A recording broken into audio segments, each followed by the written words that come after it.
The Sports Hub. Beasley Media Group station celebrating 65 years of broadcasting. Sports Hub headlines. Presented by Celsius Energy Drinks. Celtics scored a franchise record 53 points in the first quarter last night and never trailed after that in a 147-129 win in Miami over the Heat.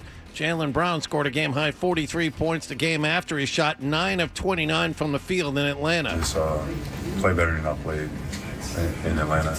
That was, it was back-to-back, but, in my first game back, I didn't like how that game kind of went. So I wanted to come back with an aggressive mindset tonight. Make up for the last game. Jason Tatum added a triple-double of 25 points, 18 rebounds, and 11 assists. The Celtics 2-1 on a 4-game road trip. They're in Milwaukee tomorrow night. Bruins open up a 4-game road trip in Florida tonight against the Panthers. The two-time defending champions won't be making the playoffs this season. Ryan Johnston and Bob Beers have the pregame at 6:30 and the face-off at 7 here on 98.5 The Sports Hub. Red Sox lost their 5th in a row yesterday, 6-4 in Houston. They were swept by the Astros. This is a 2-2 game until Garrett Crochet allowed a 2-out, 2-strike, 3-run homer to Carlos Correa in the 5th.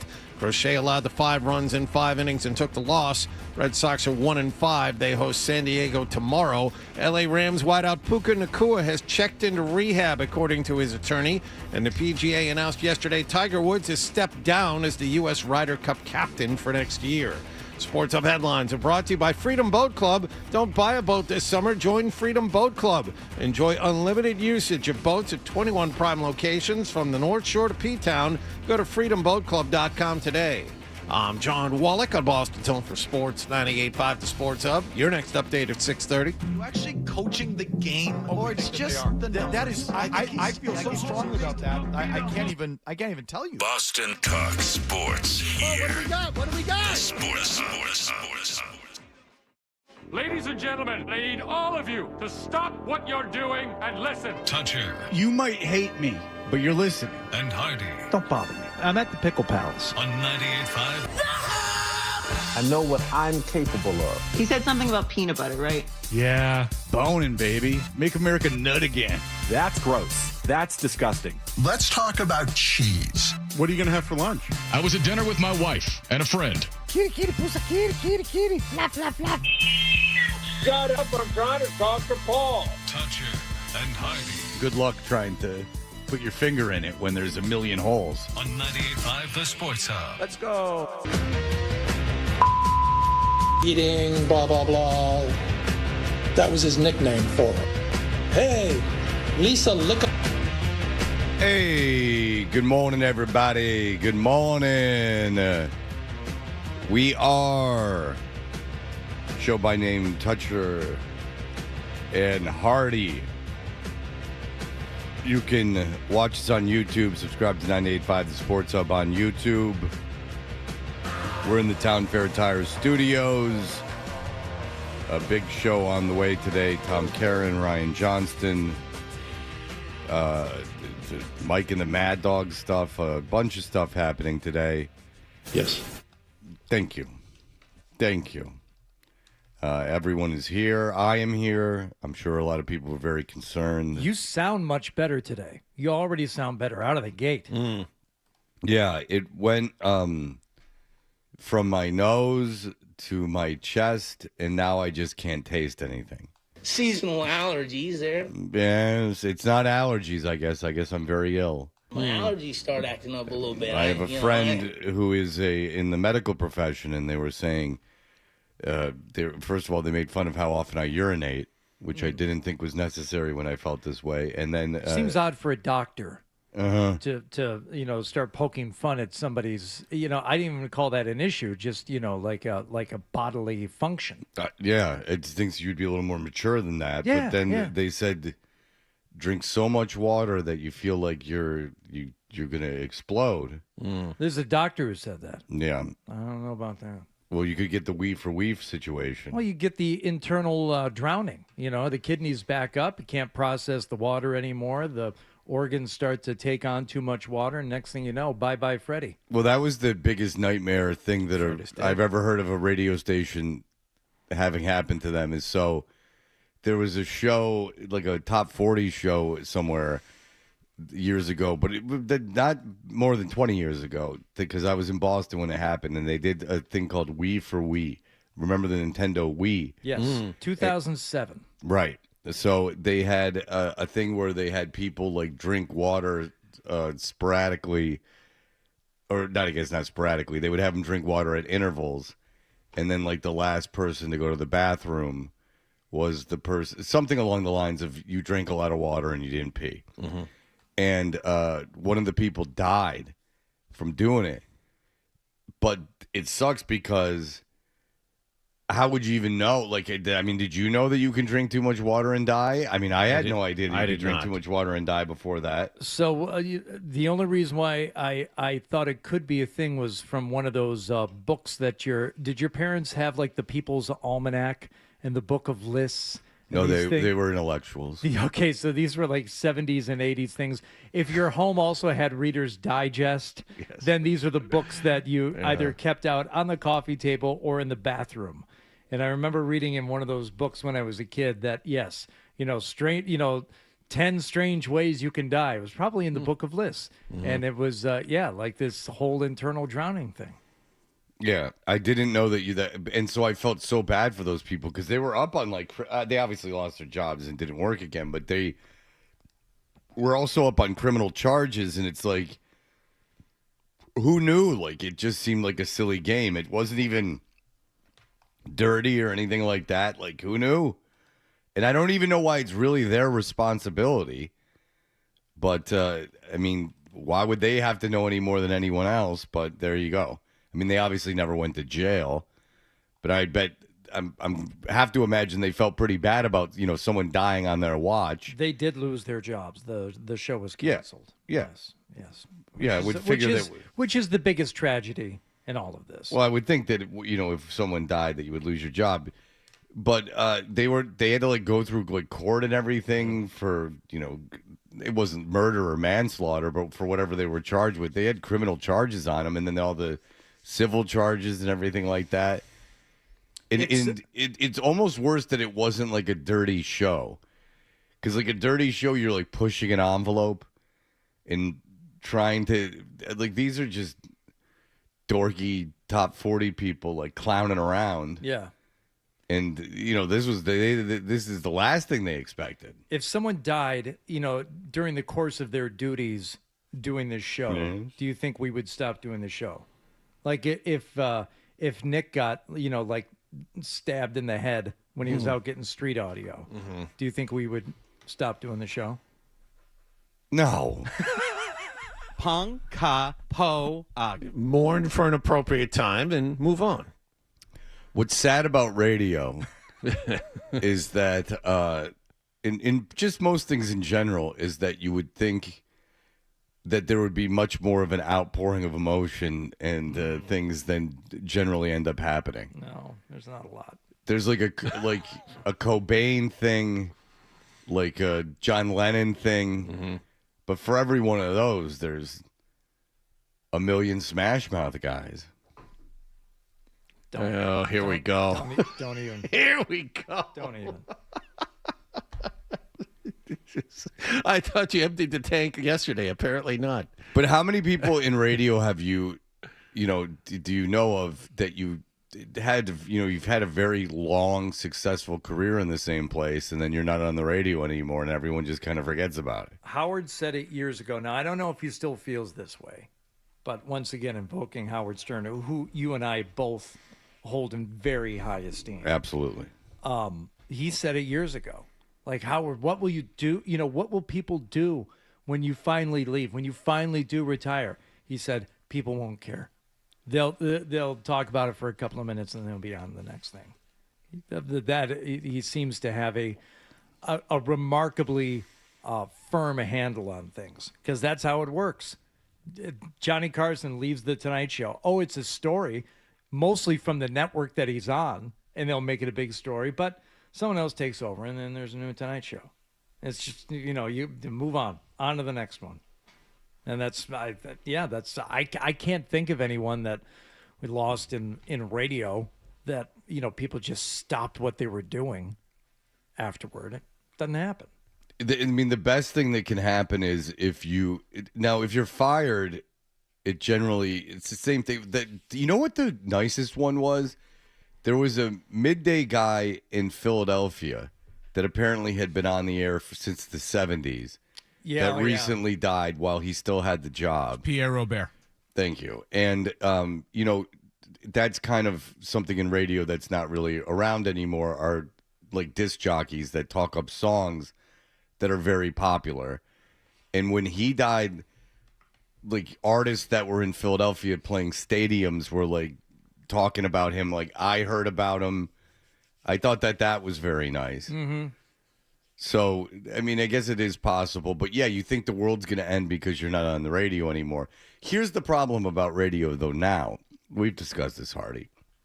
Is that if you lose someone who's been on the radio now from your company for a long time and had success, you might not only lose ratings, you might lose people listening to the radio.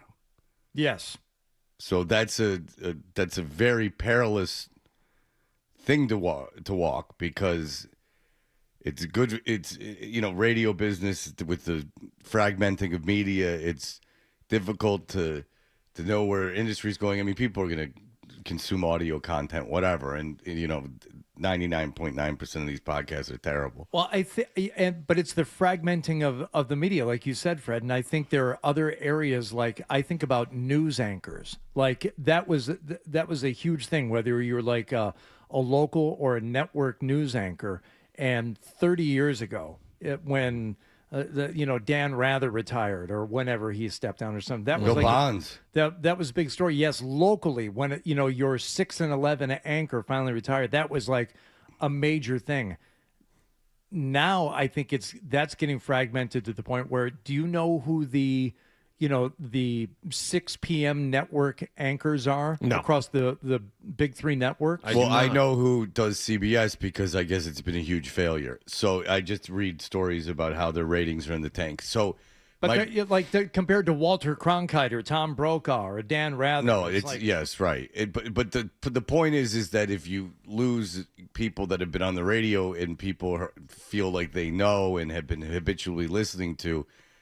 My concern if I was radio right now would be not only, maybe we lose the audience to another station, is that we just lose people consuming what we own. Which would be a big concern for me. Carrie, go ahead. Hey, good morning, guys. How you doing? Hello, Carrie. You're like Adam in the morning.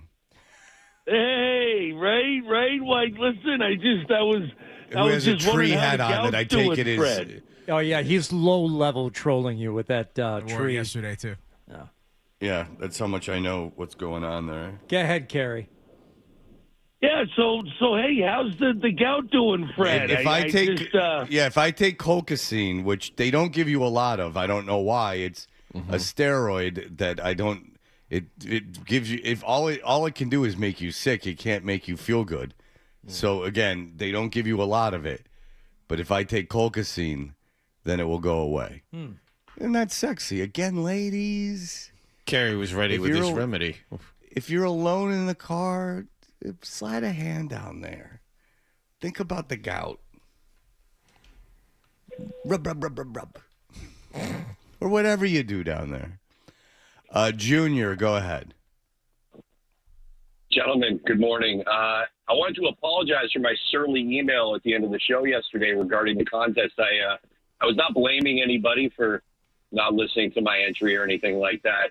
I just was so overwhelmed by the LA Dodger-like dominance of that MASH song that I just didn't know what to do with myself. I was so distraught over it. And I did learn something about how to win a contest at the Sports Hub. Step one, you get it in early, because even if it's bad, it's going to get played a decent amount. Oh, well, Step you two, haven't got it. You haven't gotten over anything. You're still very bitter. Well, so I'll finish quick. Step two, make sure your VCR is ready, or VHS tape of MASH is ready to sing live over with your phone microphone, and slam a handle of McGillicuddy's. And I think you're all set for next contest. So that's what I'm going to do. Gentlemen, thank you for the contest. I love the Thuppets. I love you guys. Have a great morning. Thank you, Junior. Very bitter. Yeah, I picked up on that, Do too. they make handles in McGillicuddy's? I thought those were only available in nip form. Only at BC football games. Those were for a hiding. Don't get me going. On those Only at people in Boston front of me. College Don't get me football going. games. Don't get me going in front of this. And the key is to really bitch and moan about having the nips of McGillicuddy's. It's not to drink the nip in one tiny You got to little sip it like tea with your finger extended. It's to sip it and then chase it, which was driving me crazy. You couldn't have seen uglier people and bigger nerds than at the Cal BC game. It was real depressing. It's because you'd think a school in California, but then you realize it's like a really good tech school, like basically. So like it's not ugly. How would you like to guess how much will cost you a handle of Dr. McGillicuddy's menthol mint right now at Total Wine? $8. No.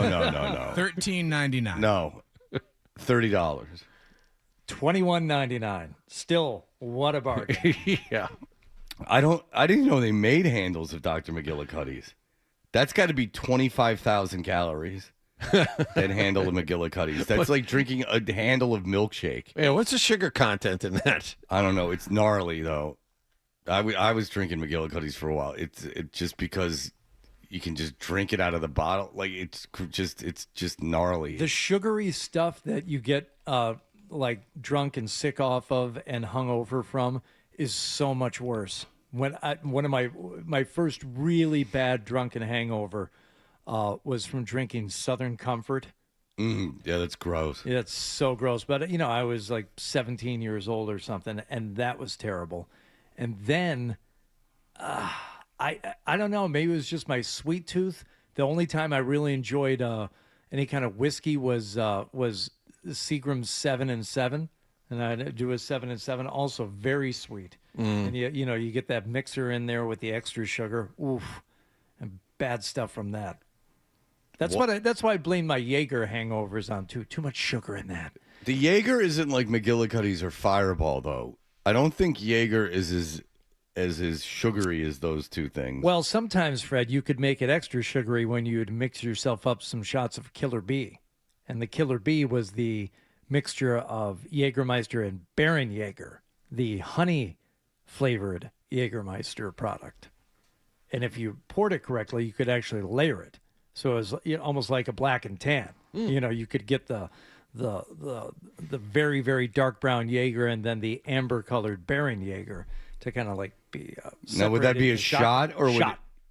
That's a very fancy shot. I didn't even know they made honey Jaeger, and I drink a lot of Jaeger. I didn't know they made honey Jaeger. I don't remember seeing a whole. I mean, I used to make them when I was tenant bar at Houlihan's, but Tommy Lee used to have a Jaeger machine in his house. If you read his autobiography, he's he references it several times. He's pretty proud of the whole thing. All right, well, listen. A huge night in sports last night. You had your Red Sox. You had your Celtics. There's a mock draft out now from The Athletic, an NBA mock draft that has DeBonsa going third. Boy. Okay. It's Peterson, Boozer, DeBonsa. I thought, if anything, DeBonsa proved himself better than Peterson or Boozer. People love Peterson, though. There's hang on to Boozer. I saw enough in that frickin' Siena game to where I wouldn't want to push my chips in on him. He's a very calming presence, and clearly Duke, the best team in the tournament, seeding wise, trusted him with the basketball at the end of the game. Everyone cleared out and let him handle it, but he's not explosive. He's not fun to watch. He's just kind of there. You know what I'm saying? Yeah, I know. His brother. I know. His brother is terrible and cost them. Yes, cost him the season, in fact. Yes. I can't believe they didn't just hang on to that ball. I can't believe what that coach was doing. I don't know what he was trying to get them to do. I don't know why he didn't. I told you, the 4 losses that Duke had this season, they had a lead of double digits in all 4 of them. That was one, and then back-to-back horrible losses to get themselves knocked out of the tournament. I guess that things happen in a game and you can lose a big lead, game of runs. But the thing is that if you have that lead with that little time left, just when you inbound the ball, just hold the ball. The and get decision fouled. making, they couldn't handle the full court press against Houston in the Final Four last year. They blew a big lead. There's no doubt John Shire, who's the head coach at Duke, can recruit, but in times like that, not a good coach. I don't give at anyone all. any credit for recruiting like I used to.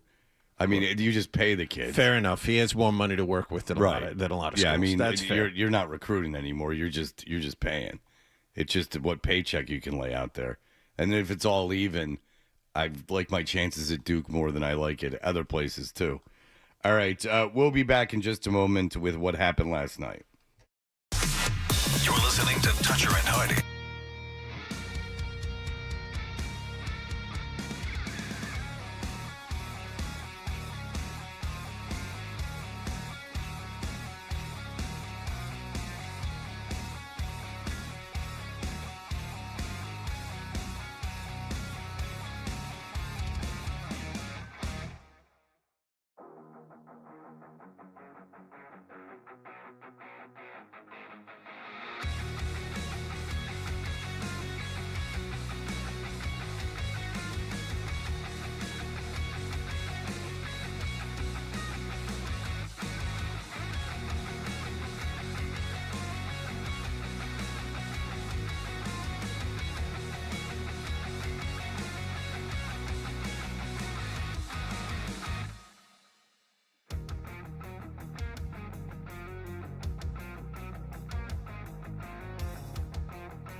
Did you catch a game last night?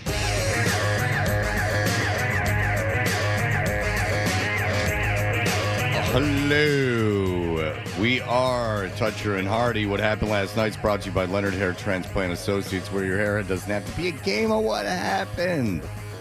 So change your lettuce and change your life with Dr. Matthew Lepresti at 1-800-GET-HAIR. Hardy, an evening where two local teams, or a day in an evening where two local teams were taking to their respective playing surfaces. That's right, and both on the road. We'll start with the Celtics, who were in Miami last night trying to complete the season sweep of the Miami Heat, and what a first quarter. If you think there are too many three-pointers being taken and even made in the NBA, last night was not the night for you to be watching. Celtics can go quick here. They can get it. The 2-for-1. Tatum switches to the right hand, moves to the corner. Hauser locked in again, knocks down a three. He shooting these things like darts. They're like doggone darts. He is 5 for 5. The Celtics have made 11 of them here in the first quarter. What? Excuse me? Yeah. 11 threes and Hauser 5 for 5 in the first half? No, first quarter. Yesterday's first quarter was an answer to what happened if all the what would happen if all the shots went in. You know what I mean? It was watching that. True. It wasn't. There weren't heat check threes. It was, I don't care where I am on the floor. I'm going to shoot. Yes. It didn't matter if there was a guy who had a hand in his face. Everybody on the floor got hot at the same time. It was really something. Well, that answers the question. I mean, the Celtics had to answer all the people that said they couldn't beat the Heat. You know, a lot of people out there, they didn't think they could score in the first quarter against the Heat. That's what Grandy does. Oh, yeah. Oh. That's right. Okay. All the naysayers. All the people. You know, you heard a lot of chatter before this game that they couldn't score a lot of points in the first quarter. Now here they are. Thank you. You're welcome, Sean. So Celtics would play a more, I guess, pedestrian second quarter, still have an 80-57 lead at halftime. 80 points at halftime. Yeah. Even in today's NBA, that's outstanding. But I did find this interesting as they started the fourth quarter last night. So 53 in the first, and then I added up just in my head where they were going into the final frame. 53 in the first quarter, 59 in the second and third quarters combined, because they got a little cold. Things cooled off a little bit for the Celtics, and all of a sudden, Miami making all kinds of shots of their own. Jaquez looking that way, moving to his right, over the shoulder pass. Hero fakes the three, steps to his right, whips it to the left corner for a Davion Mitchell three that beats the buzzer. And so much for this being an easy night. Yeah, they cut a 27-point deficit. I think it was 10-point game at the end of three. Miami scored 73 points in the second half and still had no chance at the end of the night. That's how good the Celtics were offensively. Well, Miami was responding to all the people that said they couldn't score 73 points in the second half. I love you. Thank you. No, in the end, it was too much because Jason Tatum had himself a night, as the kids say. Miami trails by 17 now with 5:21 to go. It's in the hands of Tatum. A 23-point triple-double for Jason Tatum tonight. Switches to the right hand. Pulls up. Steps through on Jaquez. Runs it off the window and in. 25, 16, and 11 for Jason Tatum. Now, Jason Tatum did have the triple-double. Wasn't on the floor at the end. You know who was? Jaylen Brown, because he had to get him his 40 points last night. He ended up with 43 as the Celtics got the 129 win over the Miami Heat. The Miami Heat score 129 points at home and still lose by 18. It's funny, ESPN even at halftime was crapping on the game. Into the Celtics' favor, obviously, but they were like, they said something in halftime, like when they were going to break, like, we'll be back with the game if you want to call it a game. Yeah.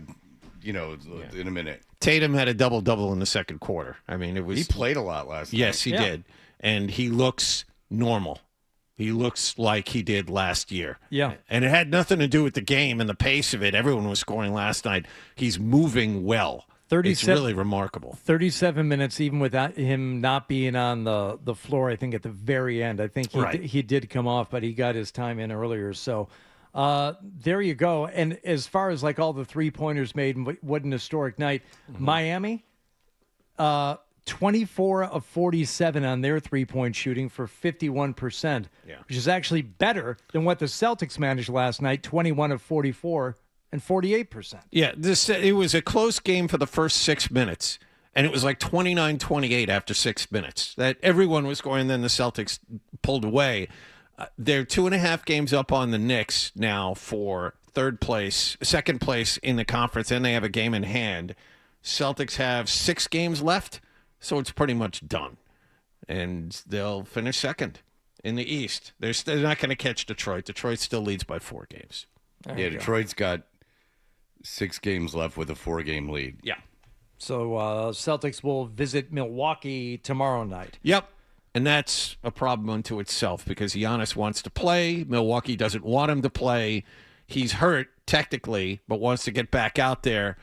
And it's all up to their Hall of Fame head coach, Doc Rivers, as to what to do.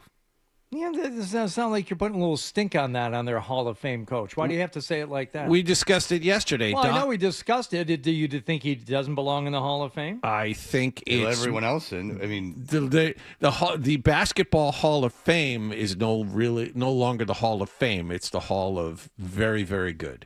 Or in Doc's case, just if he's won good at any point. Yeah, he's won a lot of games. He's also been around a while, but after he left the Celtics, he did not have a lot of playoff success with the Clippers. Or any success with Philadelphia, or any success with Milwaukee after taking over. We got to figure they got to fire him in Milwaukee after the season. Yeah, I would think so, but who knows with that? That franchise is so turned around. That Damian Lillard trade killed them. That was the end. You know, when they got rid of Drew Holiday, that was the end. They just wanted to keep Giannis so badly. They just wanted to make Giannis happy. And they did. They brought his brothers in who don't deserve to be there. I'm not even saying Giannis is a problem. It's just that they just wanted to make him happy. And I don't even know if Giannis particularly demanded Lillard, but they wanted to do something to make it seem like he should stay and that they could win. Well, they won a championship with Drew Holiday. It didn't make a lot of sense at the time. Drew Holiday sucks. Look at the Celtics this year. They don't need him. I think he scored 30 the other night for Portland. He's still playing well. All right, dork. You know, I think we talked about this before, too. With the Hall of Fame for basketball, it should be the other way around because I believe the Basketball Hall of Fame is for all of basketball. It is. All over the world. Yes. So you would think for any person trying to get into the Basketball Hall of Fame, the criteria would be much, much more strict for NBA players, for international players. But no, if you're the best high school girls player in Brazil, you'll have a chance being in the same Hall of Fame with Michael Jordan. It's the same one. There's just one big Basketball Hall of Fame, yet they seem to let in lots and lots of people. How many pantsuits from Pat Summit do they have in there, John? If you've been there recently. I don't know the answer to that. Okay. You know what really stinks about the Basketball Hall of Fame? Unfortunately, I took my kids to the Baseball Hall of Fame once. We stopped in Springfield. I don't know where we were. They don't have plaques in the Basketball Hall of Fame. It's a big room where you touch a computer screen and the image pops up. It's just weird. There's nothing tangible there that you can look at. Welcome to 2026, my friend. Yeah. Pretty soon it will be holograms. Oh, that would be nifty. I like that. Yeah. Let's get to this Red Sox game too. Maybe you could bang them. Okay. As they do, yeah. Have sex with a hologram? That'd be sweet. It doesn't work. There's no friction. They make it up. Make it up how? How do you get friction in a hologram? Stick one of them pocket things in there. And just dangle it from a string to the ceiling.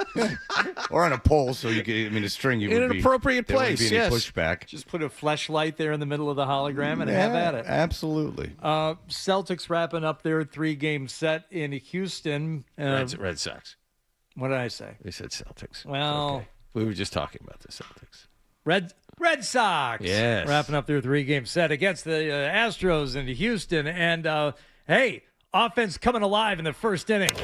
And a ground ball up the middle that gets through for a base hit.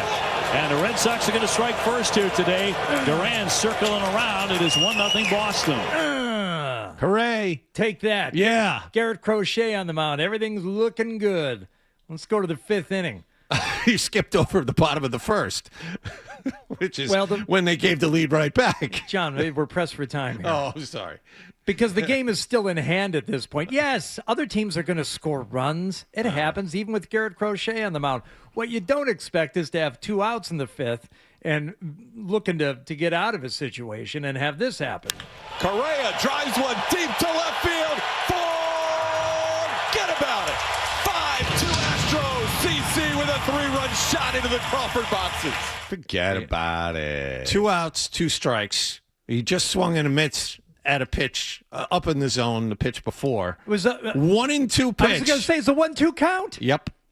Oh. A nice little sweeper there at the knees on the inside corner, and it's 5-2 bad guys. Did you hear about how the umpire the other day didn't know the count, and then Cora didn't know the count, and it ended up costing Bayo? Yes, that was the same inning where Bayo jumped in front of Marcelo Mayer. There were 2 errors on the there were 2 errors on a stolen base attempt, and what happened is then everything got confusing, and the umpire forgot the count, and Cora didn't check because, like, I guess, well, I know you can come out and you can say, "Hey, what's the count?" Like, double check the count, but Cora said he was too. And the ump said that they were just fascinated that there were 2 errors on a stolen base attempt. I know. And you're laughing, but that's what they said. It doesn't. I know. I was just saying, leave it to the Red Sox. Yeah, they were fascinated that there were 2 errors on a stolen base attempt in professional baseball. Yeah.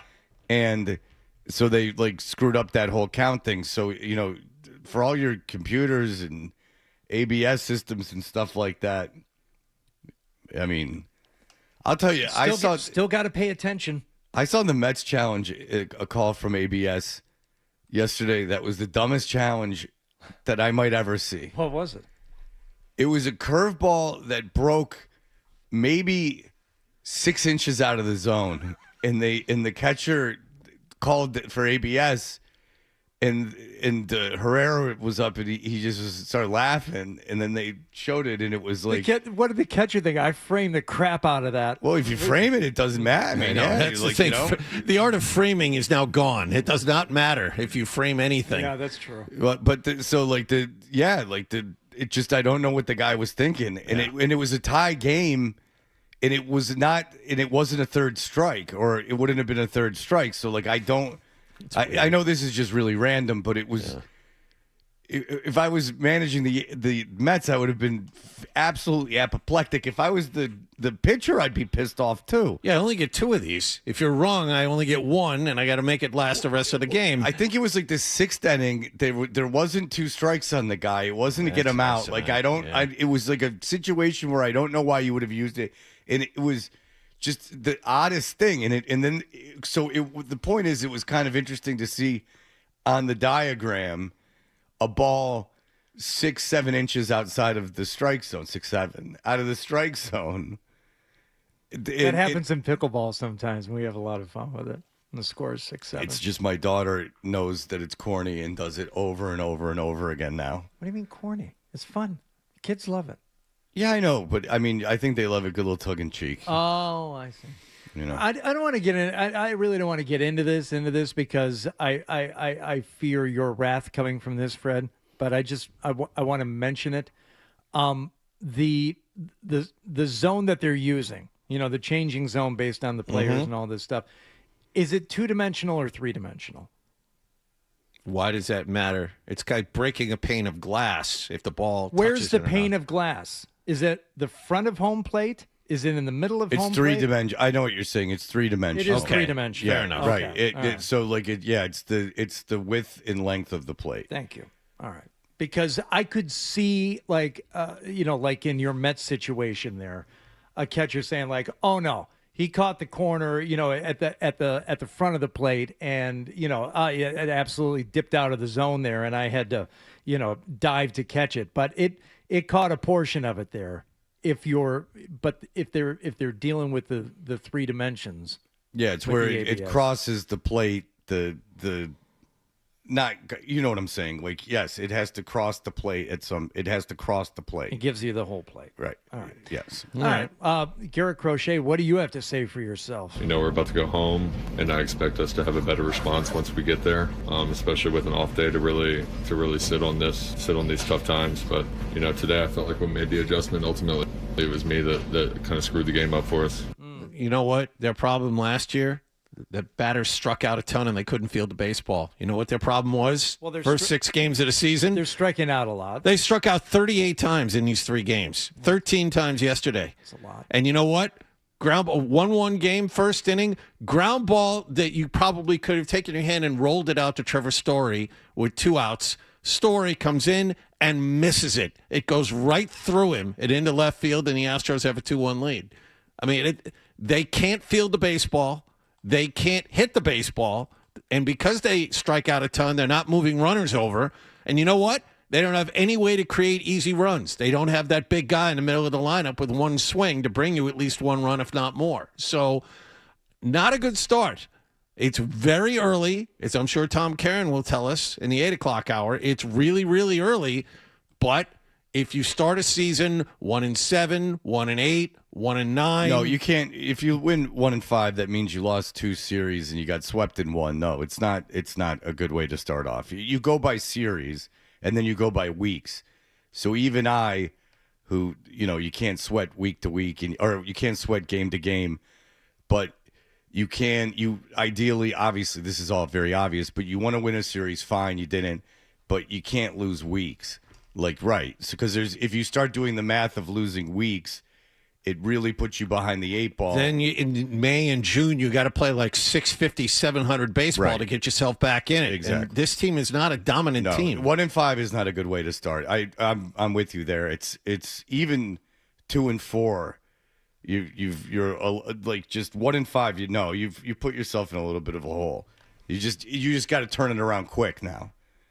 If you stick around 500, you don't have to make any crazy run. Like you gotta win the Astros series. Yeah, San Diego's not a bad team. San Diego this weekend. That's the team that's coming in this weekend. Right. So you kind of got to win that series. I mean, it's not, you don't have to, but it would be a lot easier if you did. All right, we'll be back in just a moment. Essential Sports Hub headline presented by Celsius Energy Drinks. Celtics made 11 threes in the first quarter. They scored 53 in the first 12 minutes and beat Miami down in South Florida last night, 147-129. Jason Tatum a triple-double. Jaylen Brown 43 points. The road trip ends in Milwaukee tomorrow night. The road trip, meanwhile, begins for the Bruins tonight in Florida against the Panthers. Ryan Johnston and Bob Beers have the pregame at 6:30 and the face-off at 7 here on 98.5 The Sports Hub. Red Sox lost their 5th in a row. They got swept in Houston yesterday 6-4. They'll have tonight off. They'll play San Diego tomorrow afternoon in the home opener. Sports Hub headlines are brought to you by the Wilbur Theater. Steve-O live at the Wilbur. Wild, hilarious, and totally uncensored. Don't miss it. Get tickets now at thewilbur.com. I'm John Wallach on Boston's Home for Sports, 98.5 The Sports Hub. Your next update at 7 o'clock. You're listening to Toucher and Hardy on the Sports Hub.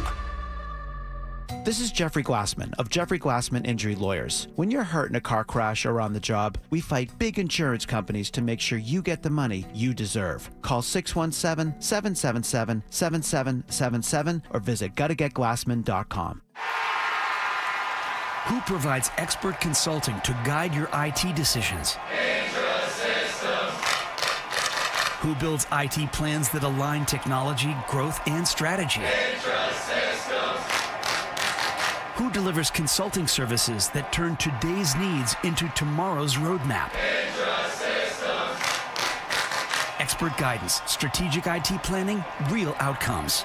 Access, security, trust. Intrasystems.com. Bill Shays Countertops, celebrating over 50 years of replacing countertops made simple. 1, schedule a free estimate, and we come to you. 2, choose your style and color. 3, we take precise measurements, come back and do a simply perfect install in just 1 day. When you're ready for a new countertop, call Bill Shays. We make it as simple as 1, 2, 3, done. And the best part, ooh, I love this part. When you choose Bill Shays, you've made your new counter tops. Hello, everyone. This is Dave McGilvery. In 2017, we produced the Fenway Park.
legendary franchise on one legendary radio station.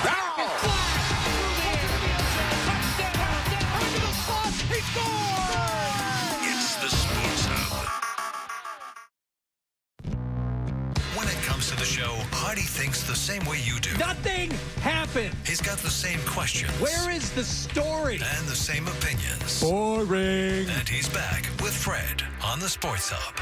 Toucher and Hardy. Hardy, what else is going on? I got some rehab news. Hell yeah. What do you want to know? No. How's the factory? Loony. A Florida judge yesterday said Tiger Woods could travel outside the U.S. and enter a comprehensive inpatient treatment facility, according to court records. So Tiger's attorney made a motion that his client would be able to travel. He said he needs intensive, highly individualized and medically integrated program and privacy from media and public scrutiny. Huh. So the judge there in Martin County said, yeah, you go ahead and go wherever you feel that you need to go, which, look, I'm not going to take anyone else's inventory here this morning, but you want to quit, you quit. And it doesn't necessarily have to be at a certain place, but the certain situation and the certain setting. Now, Tiger Woods is living a life of which I have very little comprehension.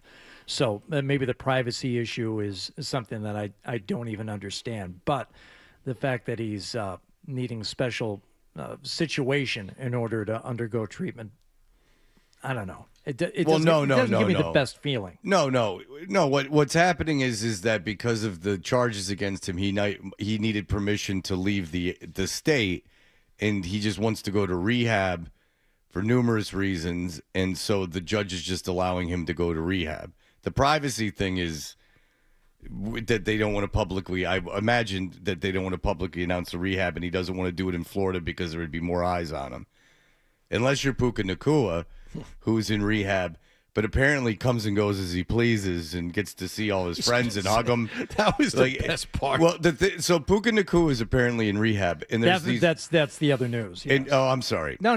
Go ahead. I didn't know you were getting to that. So, like, Puka Nacua is in rehab, and so we'll have Bert seems to know all about this. Well, I guess we're having him from Paris tomorrow, and so are we? Well, I don't. Can't get I him to wouldn't text me back. Dude. Well, I wouldn't blame him if we don't have him. But I just want to know either way. But okay. So what rehab is generally you're not allowed to have cameras or phones. A, and then B, you're not allowed to leave. I mean, there's outpatient rehab, but if he's in rehab, then also like he's outside like hugging visitors. So in like the parking lot, and how are they? They're in the parking lot. They're getting out of cars. The thing about rehab is you're not allowed to do that because why? Why would you not be able to hug someone going out of a car? Because they could pass you something. Ah, yes. You could be passed drugs. And so, yes, it's the oddest rehab I've ever seen in my entire life. The story is the attorney made a statement saying, "Oh, my client is in rehab." Okay, great. But then the attorney took the extra step and said, no, he's been in rehab for a long time, which he shouldn't have said, because then it brings up all these questions. Really? Then why was he out? Why was he able to say all this stuff? Why was he hanging around when, Fred, I'm sure is right, you're not allowed to go out if you're in rehab like that. Well, there's outpatient rehab, but then that's not – so maybe but then why would there be pictures of him in the parking lot of outpatient rehab? I don't know. If he's in inpatient rehab – you're not allowed to just start screwing around in the parking lot. Like you get kicked out. Yeah. But I want to get back to the Tiger thing for a second, because it's not just he wants to leave Florida and he wants to go to a place in Malibu. This was permission to travel outside the U.S. And this is what his attorney said. Based upon the defendant's treating physician, the out-of-country treatment facility recommendation is based upon the defendant's complex clinical presentation and the urgent need for a level of care that cannot safely or effectively be done within the United States. So maybe there's like this crazy rehab somewhere outside of the country where they do special. I'm special. I need. I'm not. Look, I'm not like everybody else. I need special treatment. I'm Tiger. I'm dealing with stuff you can't even understand. A lot of people can understand it. If it comes down to addiction and something that millions of people all over the world deal with, he's still thinking he's a special case. Maybe it's chronic pain in some of it or something like that. I don't know. But if you got the money and you can go to like any rehab you want, if I'm the judge, I'm letting him go. I mean, he's not a flight risk. Yeah. I don't think he's doing anything illegal. I just wonder about the long-term success of somebody who's still looking for special treatment. Yeah. I mean, I have my own things about rehab too. I just, in general, it's just you can get support without going to rehab. But I mean, I know detox you probably need. Well, you do. I mean, he's definitely got to go to detox or he probably could die. Yes.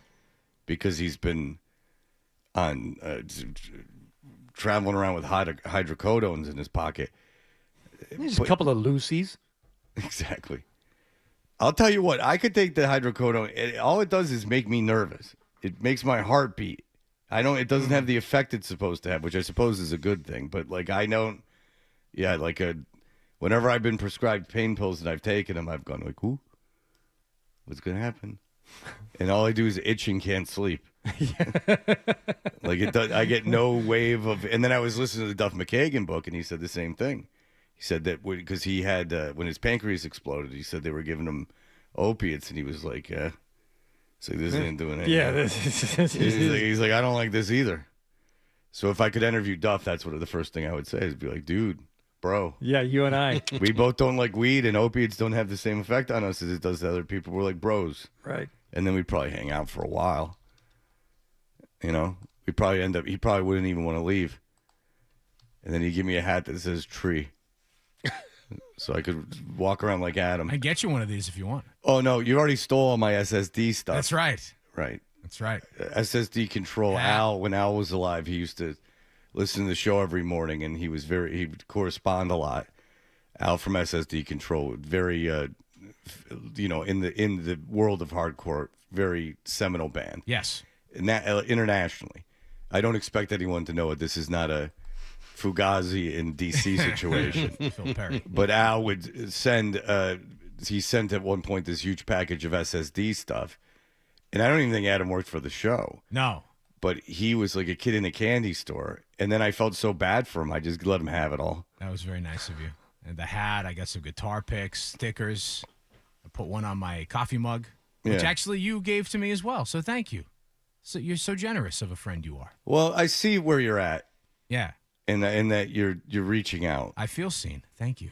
Well, it's more it's a level of patheticness that I have to.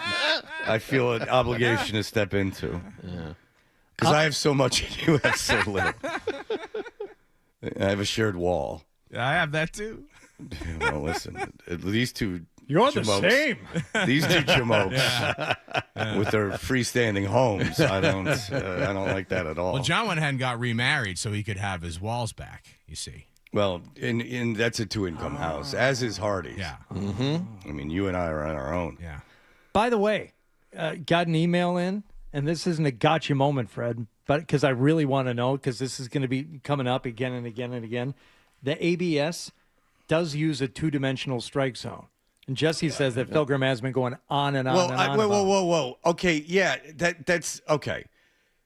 But it's fine. 2-dimensional strike zone. No, it's not a gotcha moment. I understand what you're saying, but it's I'm not doing a gotcha moment. No. I know you're not. It's if the ball crosses the plate. Like it's where it's the ball crossing the plate. Plane, the 2-dimensional plane is in the middle of the plate. Plane of glass right at the front. So they toyed with a 3D system, and apparently players and fans didn't like it because it led to a lot of what they thought of cheap strikes. balls that just nicked a corner. The back at the corner, front. a breaking ball, for example, Yeah. around the edge of the plate, but it found the 3D thing at the back. Just catches the corner at the front and then misses the rest of the Yeah. plate. So they said, no, that's not right. We're going to go with this plane in the middle of the plate. But very quickly, I mean, fine, but a ball can still break out of the strike zone and be a strike. So a ball, like if I throw a slider that crosses the plate and breaks out of the strike zone, like away from if I'm righty and I throw it away from a right-handed hitter, and it breaks out of the strike zone, that can still be a strike. Yes, as long as it is in the strike zone in the middle of the plate. Sure, which I think is kind of the spirit of the rule anyway. I think the instances of a ball nicking the strike zone that is not in the middle of the plate are pretty rare.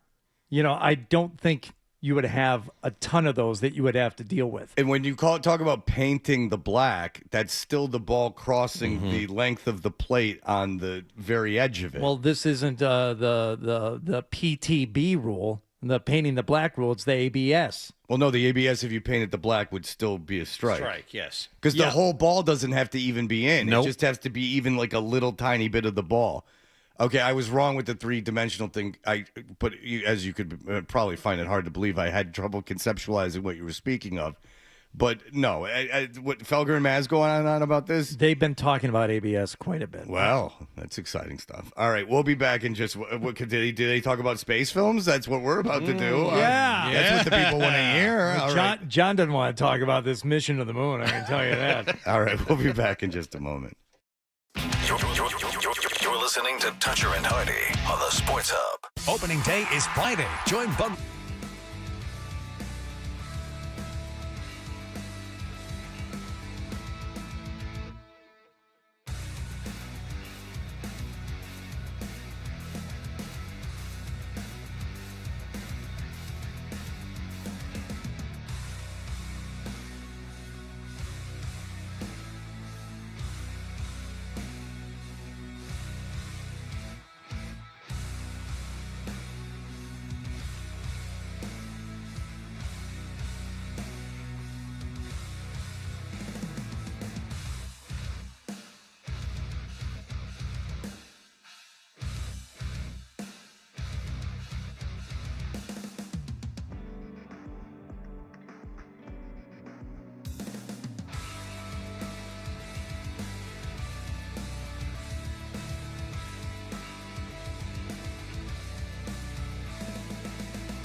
He's shooting these things like darts.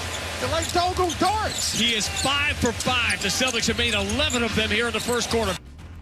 That is Sean Grandy and Cedric Maxwell here on 98.5 The Sports Hub. Celtics scored a franchise record 53 points in the first quarter on their way to a 147-129 win over the Heat. Jaylen Brown, 43 points. Jason Tatum, 25 to go with 18 rebounds and 11 assists. Celtics have tonight off. They're in Milwaukee tomorrow evening. Bruins had last night off. They visit Florida tonight. Ryan Johnston and Bob Beers have the pregame at 6:30 and the face-off at 7 here on 98.5 The Sports Hub. LA Rams wideout Puka Nacua is checked into rehab according to his attorney, and the PGA announced yesterday Tiger Woods has stepped down as the U.S. Ryder Cup captain, and the Red Sox were beaten in Houston yesterday 6-4. They've lost 5 straight. They're back home tomorrow afternoon to play San Diego. Sports Hub headlines are brought to you by the Shaws and Star Market Foundation. They teamed with Andrew Peak for Feeding the Puck for families. They'll donate $100 for each assist this season to the Greater Boston Food Bank to help fight food insecurity. Learn more at 98.5 The Sports Hub / Feed the Puck. I'm John Wallach on Boston's Home for Sports, 98.5 The Sports Hub. Your next update at 7:30. Boston Talk Sports. Drake May. We all know what, but we won't say what. Yeah, worst take on these airwaves in the last 24 hours. We may not take a call today. The Sports Hub. And we're back. Toucher and Hardy on the Sports Hub.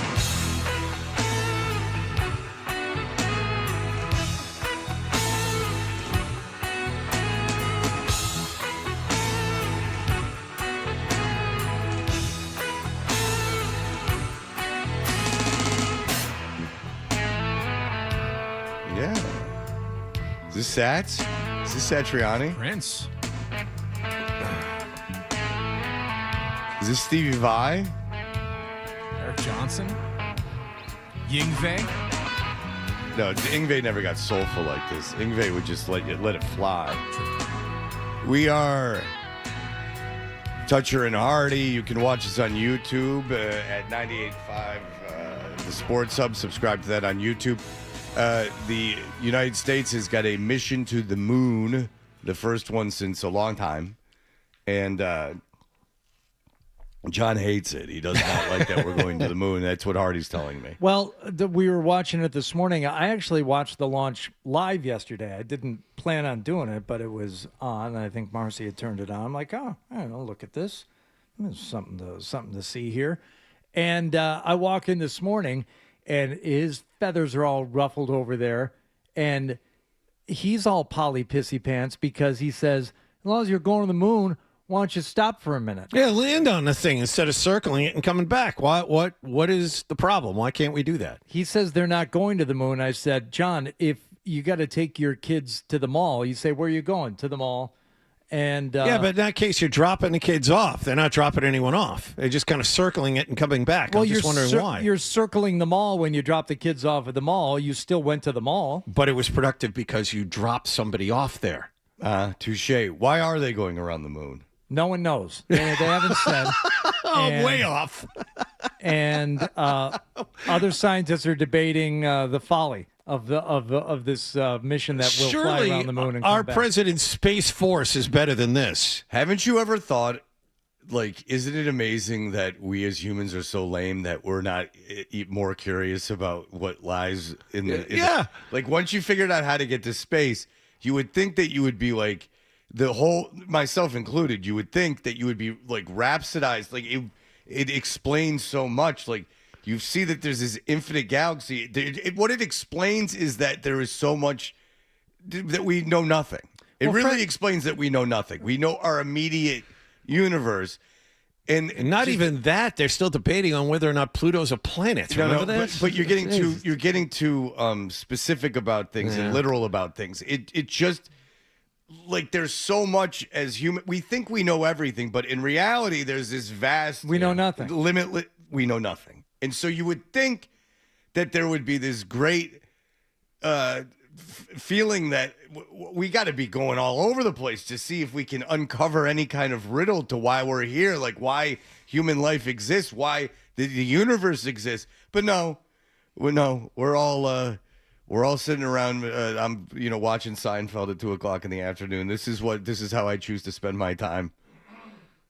This is what I blissfully ignorant of our surroundings. Well, Fred. Well, no, it's just that curiosity. Sure. Like you would assume that you, me, everyone would have this like incredible curiosity, and yet here we are. Let's not circle the moon. Let's land there. Let's see what we can find. No. Again, you're very literal. I know I'm talking about it. No, you didn't. And I I'm talking did. about- I know I'm being literal I'm about talking this. about as a concept. I don't know why we're doing what we're. I don't know why the astronauts are going around the moon. I don't know. But you would think that we would be more into, like, how many times have you seen, like, oh, wow, look at this. This is, like, from 7 million light years away. And then they show, like, images of it, and you're just like, who cares? I want to guess that ass. Who cares?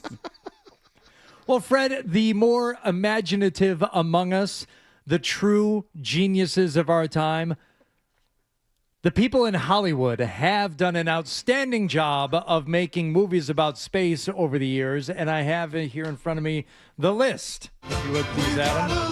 We got another list, a list you can't resist, 'cause we've got lists and lists and lists. List.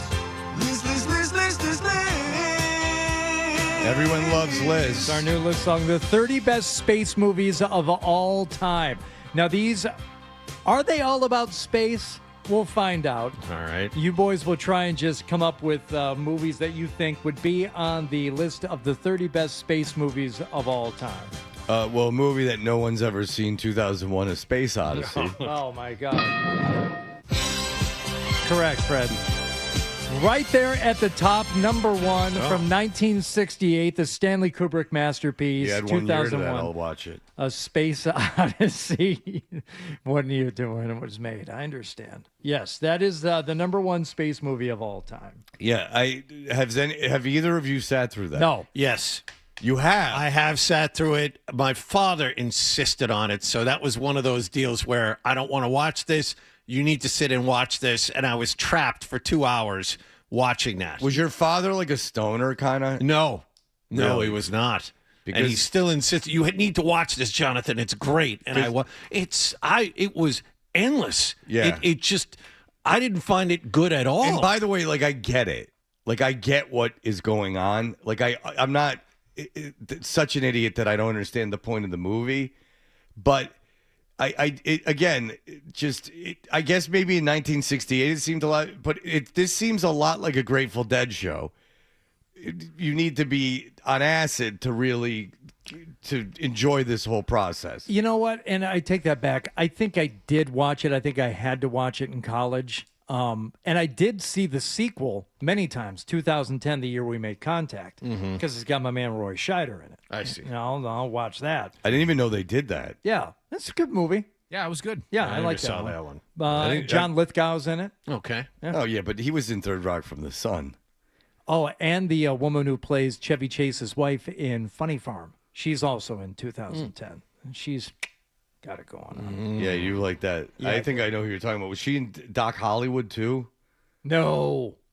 This is a taller woman, but same type of hair, like long curly black hair. That's going to get me in trouble. Okay. Hello, the missus. Don't be listening. She was listening to something yesterday and called me out. I'm like, stop listening. Don't listen to this show. Did she listen because she wants to hear what's going to come out next out of this hole? Yeah, probably. All right, another movie, John. A movie from the top 30 space movies. Star Wars. Which one? The original. No, Empire Strikes Back is going to be the highest. Correct. Empire Strikes Back is the only watchable Star Wars movie. Number 2. Yeah, Empire Strikes Back is going to be is the only watchable Star Wars movie. I think we all, when we had children, see the thing about being a kid is like there wasn't when I was little there wasn't. Well, I mean, unless you were rich, you didn't have home video. So, like, I probably saw. I mean, I was too little to see Star Wars. My father swears he took me to Empire Strikes Back, and I know I saw Return of the Jedi. So, but I loved the toys, But like, I didn't know what the hell was going on in Star Wars. I just liked the toys. So, I mean, I'm sure you guys did this too. Like, you don't know what to do with your kids. You got to expose them to something. So you go, let's watch Star Wars. And then you sit down and you watch Star Wars and you go, oh, this sucks. Like, legitimately sucks. My like kids, the first. my kids wouldn't watch it. Yeah, they watched it, but Oh, yeah, I mean, my kids didn't. I tried. Oh, but, yeah, but, yeah. like, I ended up watching it. No, the same thing. We rented it from the library, Adam. Oh, there you go. Attaboy. More to your point, my kids loved the second one. They loved the battle sequences at the beginning. They didn't want to watch Star Wars. We put the second one on. They watched Empire Strikes Back. Yeah. Yes, the second. Yeah. So Empire Strikes Back, when you go back and watch them, is the only movie that is. Empire Strikes Back is a pretty good movie. Star Wars is corny and looks stupid, but that's just age. And Return of the Jedi sucks. Kaboom. All right. So there are some other Star Trek, The Wrath of Khan. Wow, Freddie, you are unbelievable. How much to bang one of these? Ricardo Montalban. Greedo! Favorite role. Wrath of Khan, number 6. Yes. I've never seen that either. I have. I've never seen I saw the Star Trek movie when they remade it. I have not seen any of the original Star Trek movies. I've never seen an episode of Star Trek. The visual effects in The Wrath of Khan, not good. Not good at all. 1982. I can't imagine why. When I was a kid, you couldn't have, and now, ever in my life, you couldn't have paid me to watch any of that crap. Yep. People love it, though. Yeah. People love it. There are a couple of space horror movies that have made the list. All right. Alien. Yeah, I was going to say that's Hardy's. Yep. I've never seen that either. Freddie T has gotten the top 3. Wow. And I've only seen one of them. Okay, they are. I'm a fan of the Alien franchise, and for all the bitching I do about the superhero stuff, and you have to watch this to understand that. For some reason, I don't mind it when it comes to Alien. The first one, Aliens, the James Cameron one, which is kind of a departure from the whole thing. But now you're getting into the prequels. Prometheus, so good, fantastic. Is that on the Really list? good movies. Prometheus? No, this is the only one that made the Hardy. list. Was the original. Romulus is on. This is not going to be in another the good one. top 10, but did they get silly and go Spaceballs? Oh. No, Spaceballs is on there. Is it? Yeah. Oh my God! It's number 27. Oh, nice. Working on. Okay, have you watched? I have. Want to talk about a movie no one could get through? No, not at all. No. But this is my a long time unpopular opinion. Mel Brooks, one good movie. What's even the good movie? Blazing Saddles. Blazing Saddles. I don't think Blazing Saddles is a good movie. See, I thought Blazing Saddles was a good movie. I like the fart scene. Okay. There's enough things in Blazing Saddles that still make me laugh. People will say Young Frankenstein, and I'm like, Well, that's unbelievable because like any book from the 70s, like any book, like all these bands, like they made a special trip, whatever was going on in the rock world, that Frankenstein Mel Brooks movie was, or not, whatever the hell. Young Frankenstein. Young Frankenstein Mel Brooks movie was, and they're like, we were cracking up. All we did was make references about it, da-da-da-da-da. That's another thing where it's on, you watch 5 minutes of it, you go, ah. Yeah. A lot of puns, a lot of corny stuff. Well, it's like Catskills shtick. It's yes, like, yes. yeah, I don't find Mel Brooks to be funny either. And then they go like the 400-year-old man, the 200-year-old man, like what a funny routine him and Carl Reiner did. And then you watch it and you go, no. But the Marx Brothers are kind of funny. Like just because something's old doesn't mean it's not funny. Yeah. Alien and Aliens both made the list. Alien 3, Aliens 18. How about Apollo 13? Oh, very good, John.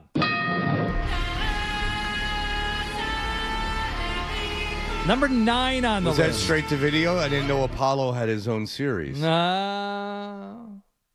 Again, the Ghetto Gym in Watts had a Olympic-length indoor pool in Rocky 3. Or Rocky 4. Whatever Rocky 3. It was Rocky 3. Yeah. Yes. He slums it out. He stays in like whatever Compton or Watts or whatever, and they have a full length Olympic swimming pool in the ghetto gym. Right. As they say, Mr. Mom, was his manager dead or alive? That's how you figure out which Rocky you're watching. All right, there's a Matt Damon space film in the top 10. The Martian. Very good, John. Good Will Hunting. That made it in number 7. There's also one that is an internet. E.T.? There's an internet. No, because I don't think it takes place in space. No, there's enough space in there. You gotta And I would say open that thing up, see what's doing. I would say the same thing about the number 8 film, The Right Stuff, which is mostly based on the ground, and it's more about pilots than it is about actually being in space.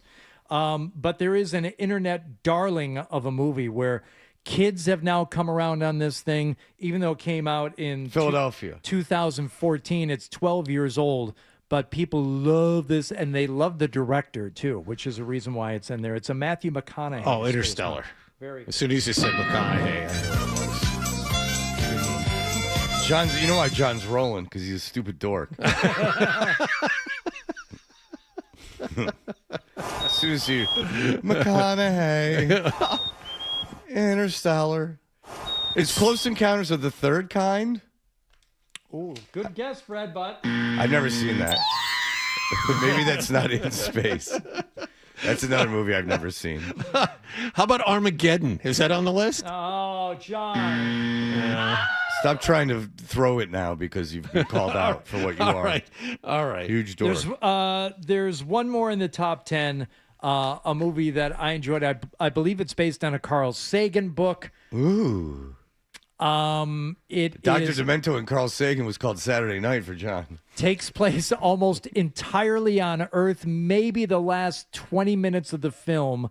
Contact? Very good, Fred. Whoa! I've never seen it. I've seen it. Just a moment. Toucher and Hardy will be right back.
mean to. We were talking with Fluto Shinzawa earlier in the week about the Bruins and how he's got an article in The Athletic, and it's pretty much true. Other than signing Elias Lindholm, everything they've done recently in this teardown has been really quite incredible. Like every move they've made, the person that they've acquired, aside from Elias Lindholm, has overachieved. You know, here they are. They're going to make the playoffs. And if they win tonight, they're pretty much making the playoffs. And they're playing a Panthers team that isn't trying anymore. And I certainly was not convinced that signing Swayman to that big a deal was a good move. I wasn't that convinced even, a quarter way through this season. I wasn't convinced at the trade deadline. I just wasn't convinced.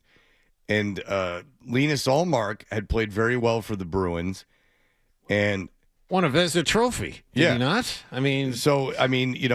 There was some talk of keeping Linus Ullmark instead of Jeremy Swayman. It certainly would have saved you money. Fast forward now, in Linus Ullmark, I was having a conversation with a friend of mine yesterday. Linus Ullmark, who lives in Canada, expat, real commie. Another one of Fred's alleged friends, Canadian this time. Normally they're in Niagara Falls. No, it's my girlfriend. He's got a Canadian friend. Sure you do. Go ahead. Tell us more about this conversation. What was his name? What's his friend's name? Monitor. Nine sports. Nine sports. Mike. Yeah. Oh, you're quicker than me. Damn. You came up with something. Camera face. No, but I guess he was in, I guess, Ottawa. Strangely enough, not a good arena. Very far from the city, too.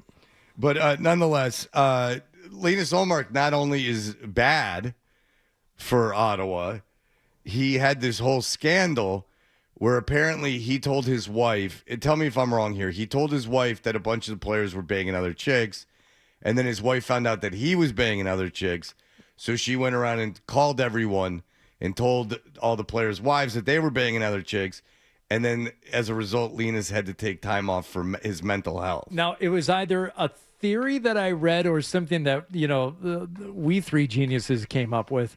The scenario, as it plays out in my mind, is Linus getting confronted about cheating, like, I'm not the one cheating. You should see what these guys That was doing. the theory. That was the theory. And he buried his teammates. Right. And I also, anyway. Absolutely, the villain here is Linus Ullmark's wife. She's doing no one any good. She's not doing the wives of the husbands that cheated any good. That just everything should have been left alone. But here we are. Well, guess what? There's something called a podcast. Oh. And when you got a bro, you go make a podcast out of it. And you do it during the NHL season when you play in the NHL and you're on different teams. So the Tkachuk brothers, you recall them from being non-factors in the Olympics. They have a podcast that I know you know it. I know. And the Tkachuk brothers were talking about Linus Ullmark, right? Mm-hmm. Let's see. You follow? Yeah. Got it. Yeah. You want to hear it? Yeah. You want to hear 37 seconds of them chopping it up? Yeah. All right. You probably already heard it because it was on the Tkachuk brothers podcast that they spent money to buy equipment. Well, it automatically downloads on my phone, but I haven't had a chance to listen to it yet. At what point do people start going, maybe we could be doing something else during this period of time? I broke my wrist or something in the Olympics, so yes, that's what happens. You play through injuries, guys. Holy Christ, this whole team. My pinky hurts. I'm out for 6 days. I knew that was coming. I knew right when he said that. I'm like, don't say it. I'm like, don't you say it. I just had a bad sleep, so I can't play today. Oh, my God. Disgusting. All right, well, we're going to move on here. Can't play back-to-back. So Risk management. That is crazy. I mean, back-to-back, that used to not be whatever. But Grant Fuhrer played 70 games in 1 year. 76, yeah. 76. 76. They are, and he did a 6-7 joke because it was 76. But they are, and also, thank God there's one of the guys to restrain the other one from saying something interesting. One Let me was, put a stop to this. Thank God that one of the Kachuk brothers is the level-headed one that doesn't want him saying something interesting that might get someone to play something. But they're talking about Linus Ullmark. Apparently, Linus Ullmark is not playing back-to-backs, and he is pulling himself out of a lot of games, and he's getting a lot of crap throughout the league, including Paul Maurice, who was talking, and he had this to say about Linus Ullmark. We haven't had a lot of fun nights in the last month. It just lights the bench up, and you're just playing for that good feeling. And then you get special things happen. Guys are blocking shots, 5-on-3 at the end, staying in it. It's hard to do, to stay mentally in it and not have your game disappear. That's a good win for our team. You had 9 players out of your lineup and play that way. I don't have that, honestly, I don't have that expectation every night that we'll be able to do that, but you need to be able to do it every once in a while just to feel good. It was a good mental health win for the Panthers. Yeah, they had played Ottawa, and he was saying a good mental health win for the Panthers. Mm-hmm. Everyone's having some fun at the expense of Linus Ullmark. Not good time to be Linus Ullmark. No, and I didn't have like even a whiff of this when he was with the Bruins. Like there was like any issue. It was. I'm sorry to interrupt, but I'm just backing you up. It was like that Swayman Ullmark relationship was supposed to be like this unheard of thing, right? And the tried and true statement about goalies is that they're weird. Like all goalies are weird. You have to be weird to play that position. And it is like. I can't think of like another position in sport that it does seem like so like singular in what they're doing. You know, they're playing a different game than everybody else. Pitcher, like pitchers are kind of like goaltenders. Yeah, you're playing less than everyone else. But you're in a different part of the stadium than everyone else. I mean, you're quite literally removed. But you have a different coach. Yeah, but at least you've got like this group of sure. you, Okay, yeah. You know, there's a pack of you. Yes, but you're the goalies. There's you and the other guy who right. you're constantly kickers thinking about. Yeah, I think that's fair. Kicker's a good one. Yeah, I'm just trying to. You gave me a thought exercise. I'm trying to riff on it. I'm trying to really interrupt your flow and just start thinking about other things that really weren't your point. But my apologies. Go ahead. There's weird, and then there's just being like, oh, this might just be somebody who's ill-equipped to handle the situation from day to day. Except we saw him do it. Yeah, we saw him do it here. What is it? Is it all over this dust up with his girlfriend or wife? Okay, here's what he should have done. Bottom line. If this is all really what happened, and his wife went off and told all the players, he should have left his wife. He should have left his wife, and he should have just not taken any time off from the team and just ate it. He's a grown man. They stay at Ritz-Carlton's. They fly in a private plane. You just eat it. The more you're around, the more this is going away. You get iced out for a while, and you go, listen, I left her. What else do you want from me? You divorce your wife. That's all. That 50% of the population does it. Johnny, Adam, and I have been through it. Why can't they do it? That's what he should have done. If it's causing all this pain and all this problems, and not just professionally, but obviously if you're having to do all this mental health garbage, and I do mean garbage, like if it's causing all these things where you're having to take all this time off, you have to. Mental health things are very legitimate. But there has to be a work to a solution. Do you understand? Mm-hmm. Like you can't, I get it, but you take the time off to figure out yourself and figure out a solution. Like if you're really depressed and you go, I needed some mental health time off, we got to figure out what's chemically going on in your mind. We got to figure out if there's anything from the past that you're ruminating on. We got to figure out how to get through this. And maybe you never come back to work. Or maybe you get to a point where you feel like you can live your life again. But there has to be a solution. And if the tipping point of all of this is that we've been through this before. If you cheat on a partner and they find out and it becomes a thing, if this is going to hang over the relationship for the rest of the relationship, I don't understand the point of being married anymore. If you're consistently making up for, and it's the person who cheated's fault, but if it got to the person that's been wronged to a place where they're never going to get over it, and there's always this vibe that someone's playing catch up, then that's not fair to either one of the people. Because the person that was cheated on just is never going to trust the other person. And by the way, they're the better person in this. And the person that cheated, you can't go back and not cheat. So, what's the point? Sometimes you just got to chalk it up.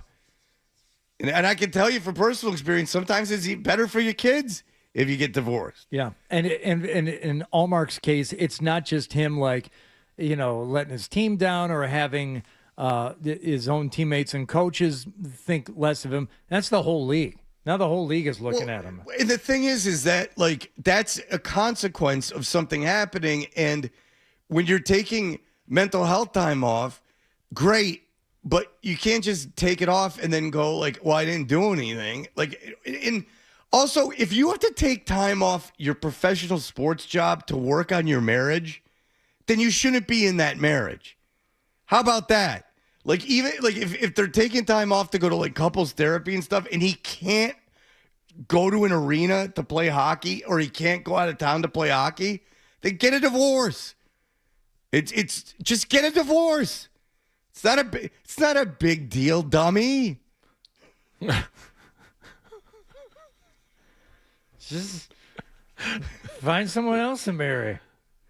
Just find someone with a vagina. Marry her. Who cares? If you're going to prom, you can't find a date. Ask your sister. She's a girl, dummy. All right. Anyway, it just goes back to this. Cherish this Bruins season. By the way, I take back anything I've ever said about Sweeney and Cam Neely, even though I was defensive of Sweeney throughout this because I knew what he was trying to do. He was trying to keep this team's head above water. Go ahead, Jonathan. June of 2024, Bruins trade Linus Ullmark to Ottawa for Jonas Korpisalo, Mark Kastelik, and a first-round draft pick, which I believe, I did some quick research, I think is that kid Letourneau from BC.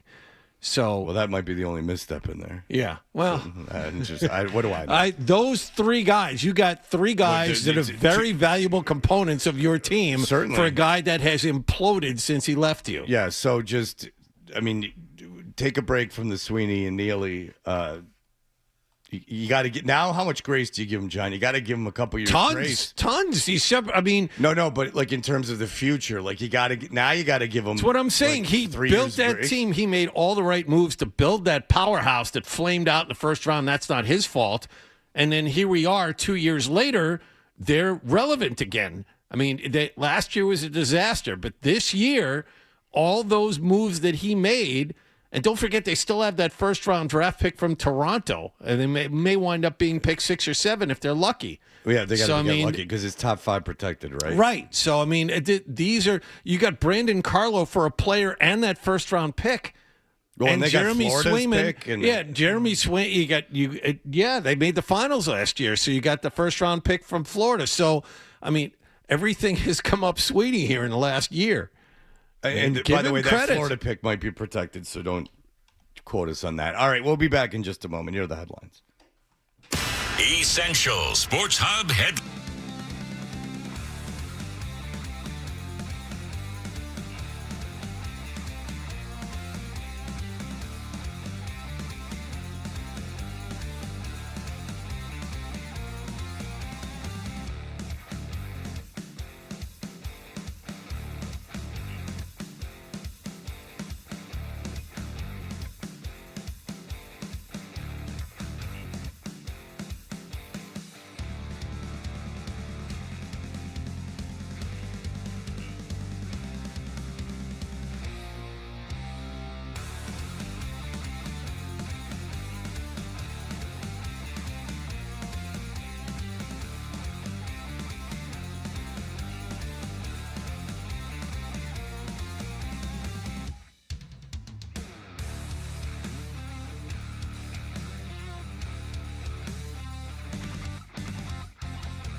All right. Here is where we are with the Bruins picks. Right now, they have their own first-round pick. Right now, the Maple Leafs pick is not theirs. It would turn into an unprotected pick next year because it is a top 5 pick this year. So you have to. Can the Maple Leafs, John, based on your calculations, win themselves out of a top 5 pick? That's what I'm looking at the point totals. And Vancouver, it goes from the bottom. Vancouver, Chicago, Calgary, Rangers, Blues. The Blues have the 5th worst record, 74 points.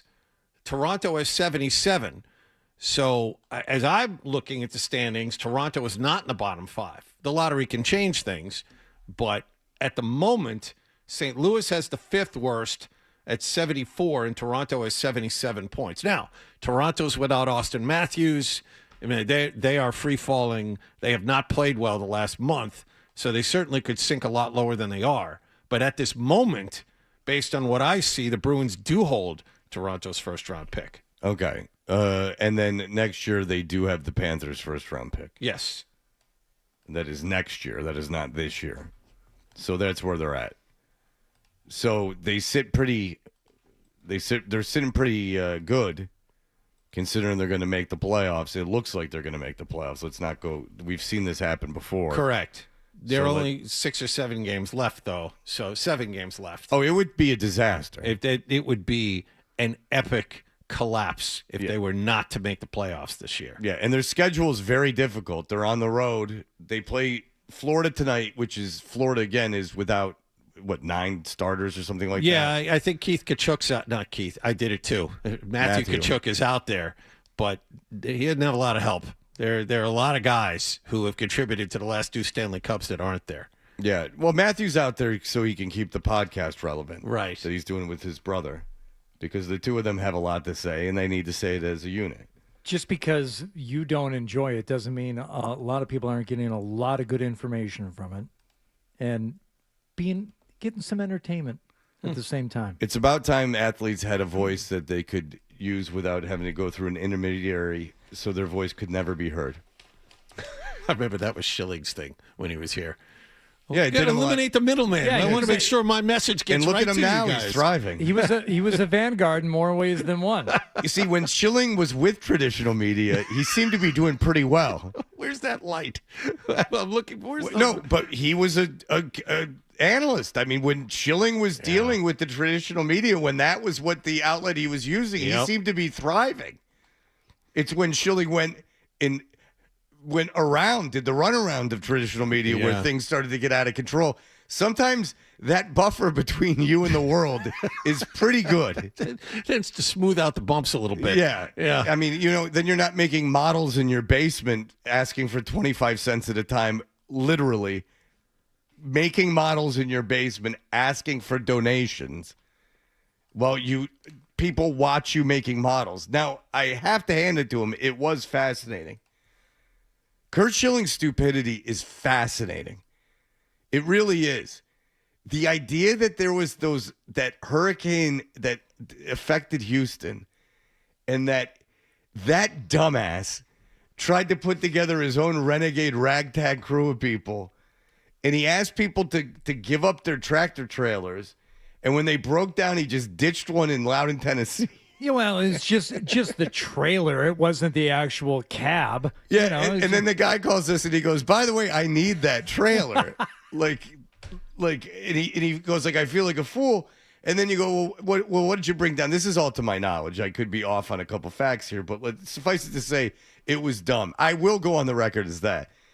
There was a lot of stuff for pets. Dog food. Yeah, dog food, pet blankets, things of that nature. I remember it very well. They just had people load up these trailers with whatever garbage was laying around, and then he took it down. Meanwhile, because what I assume happened is he saw J.J. Watt was getting this hero thing, because J.J. Watt, used local people on the ground and charities on the ground to mobilize and get people affected by the hurricanes what they needed: water, food, things, shelter, these minor things. They didn't go from Boston with a cavalcade of pieced together trucks filled with pieced together garbage and drive them across country to then open them up. Some that made the trip. It was a lot like Grapes of Wrath. Some people didn't make it. Right. It was a very hard journey. The story that was published by Boston Magazine in December of the year that it happened. So Schilling said he was going to live stream the entire trip down, and he was going to do his whatever on whatever platform he was doing. Yeah, get some credit. So the guys named Keith Tobin and Tom Latham stepped in with their 16-foot trailer. They loaded it up with pet supplies and other things that Schilling had requested. Never got to Texas. According to NBC Boston, the trailer is sat immobile for months in Tennessee, loaded with undelivered supplies and plopped in the parking lot of a Home Depot. Yeah, that guy is He's a fan of the show. He called us. Yeah, it's the Home Depot where my parents live. It's the closest Home Depot to my parents' house. It's in Loudon, Tennessee, where my parents lived. Yes, that's where that's off of I-75. They pulled off of I-75 in my imagination, how I imagine it happening. That's where they are, or unless they were on I-40, one of them, and they pulled off and they said, screw this, and they just left the trailer there, and the guy's like, hey, I need my trailer. and no. For 4 months, the trailer hadn't been retrieved. Eventually, it was towed away and sent to his shop for repairs. Yeah. So the guys had to go pick it up. Schilling and his wife reportedly agreed to pay the $500 necessary to pay the mechanic who repaired it, as well as for their gas and tolls to go down there and pick up their trailer. So, mission accomplished. Exactly. and then far be it for me to poke holes in his reasoning for doing it, but I am going to do this. It's completely impractical. I mean, that's just a fact.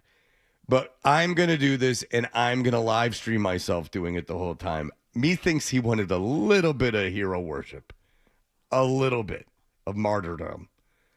That's what I believe.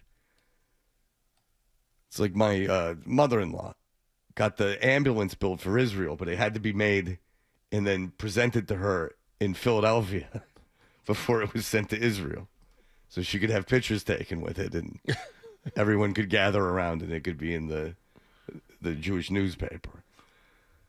It's like, well, wouldn't it be a lot better if they made it in Israel, and like you didn't have to stand in front of it? I don't know. Maybe Israel can't make ambulances, but I don't know why they had to be presented to her so she could stand in front of it. Yeah, I wonder why. Well, I think she wanted a little credit. Were there any cameras around during the presentation? Well, that's how they got it into the newspaper. By the way, Schilling, after the incident, said, totally 100% my fault.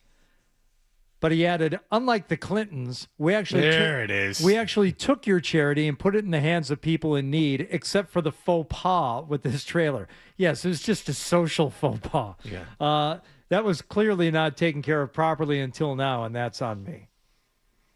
Except for all the supplies that were on the trailer that were useless. And I'm also questioning how they got into the hands of the people that need it. Well, did they just show up with a truck and go, have at it, guys? I mean, aren't they displaced? Yeah. I don't know. Anyway, we will be back. Mad Dog, listen to him all the time. He's great. Mike Francesa, he's got his own thing going on. He's got a podcast that he's got to get to. Some stuff happened. We'll get to it in just a moment.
First quarter, they shot 58% from the field, and they won in Miami last night, 147-129. The Celtics had 53 points after the first quarter. They led by as many as 27 in this game. Jaylen Brown scored a game-high 43 points. Jason Tatum added a 25-point triple-double. The road trip ends in Milwaukee tomorrow night. Bruins begin their road trip with a visit to Florida tonight to play the Panthers. Ryan Johnston and Bob Beers have the pregame at 6:30 and the face-off at 7 here on 98.5 The Sports Hub. The Red Sox losing streak is now 5 after they got swept in Houston yesterday 6-4 by the Astros. Carlos Correa's 3-run homer off Garrett Crochet in the bottom of the 5th inning was the big hit of the game. It's embarrassing, and typically in the past I've played that stopper role, and today I just let the guys down, especially when we scratch one early in the first, and then for me to give it right back and then ultimately get them the lead at the bottom of the first, it's unacceptable. Sox also committed 2 more errors in the field. That gives them 6 in their first 6 games. Their next game is the home opener tomorrow afternoon against San Diego. LA Rams wideout Puka Nacua has checked into rehab according to his attorney, and the PGA announced yesterday Tiger Woods has stepped down as the U.S. Ryder Cup captain for next year. Sports Hub headlines are brought to you by the Massachusetts Energy Marketers Association, providing safe and reliable energy services for your home and business. I'm John Wallach on Boston's Home for Sports, 98.5 The Sports Hub. Your next update at 8:30. Diving effort. And he's got a breakaway. To the backhand. Throws it in front. Coming to the spot. The Sports Hub. It's never changed. It's never changed. It's the same thing over and over and over and over. It's just never good. It wasn't funny the first time. Toucher and Hardy. You'll hear about Mike and the Mad Dog, who are on WFAN in New York. They did afternoons. They did, I think they did like 1 to 6. Yes. In 5 hours. Might have even been 1 to 7. Whatever I it don't is. think It was a long way. Yeah, it was a long It was either shift. 2 to 7 or 1 to 6. They didn't do 6 hours. And so Mad Dog now has his own channel on Sirius. I like Mad Dog a lot. And what I like about Mad Dog is, like, he's in his 60s. He's still got his fastball, and he's not. I think a big thing with sports radio, in a lot of ways, unless you're very special, is that you have to do things that interest you. You can't just sit there if you just. I mean, there are times of the sports calendar that are just not interesting. I mean, they aren't. Like the middle of the summer, you can't fake it all the time. And Mad Dog has a passion for many, many things. I've heard him go through an entire round of golf that he had played the day before. I've told him if the Australian Open's going on, he will, and he's good at it. He's like, even if you're not interested in something, it's fun to hear him talk about it. He does love history. Now, he has theories on history, and what is on everyone's mind right now as a country? The assassination of Abraham Lincoln.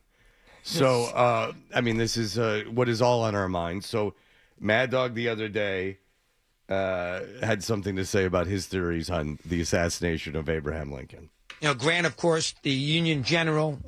He talks about it like sports, too, which is pretty funny. He's like, Grant. Grant, of course. Yeah. Grant, he liked to tip him back a little bit, but you got to give him some credit there.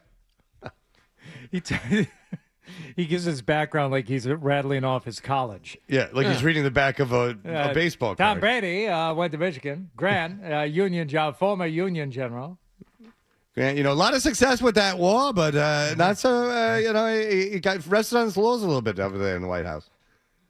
Grant, of course, the Union General, Lincoln's favorite general and his best. Huge alcoholic, drank like crazy. We have about the same amount of historical knowledge, me and Mad Dog. He went to Rollins.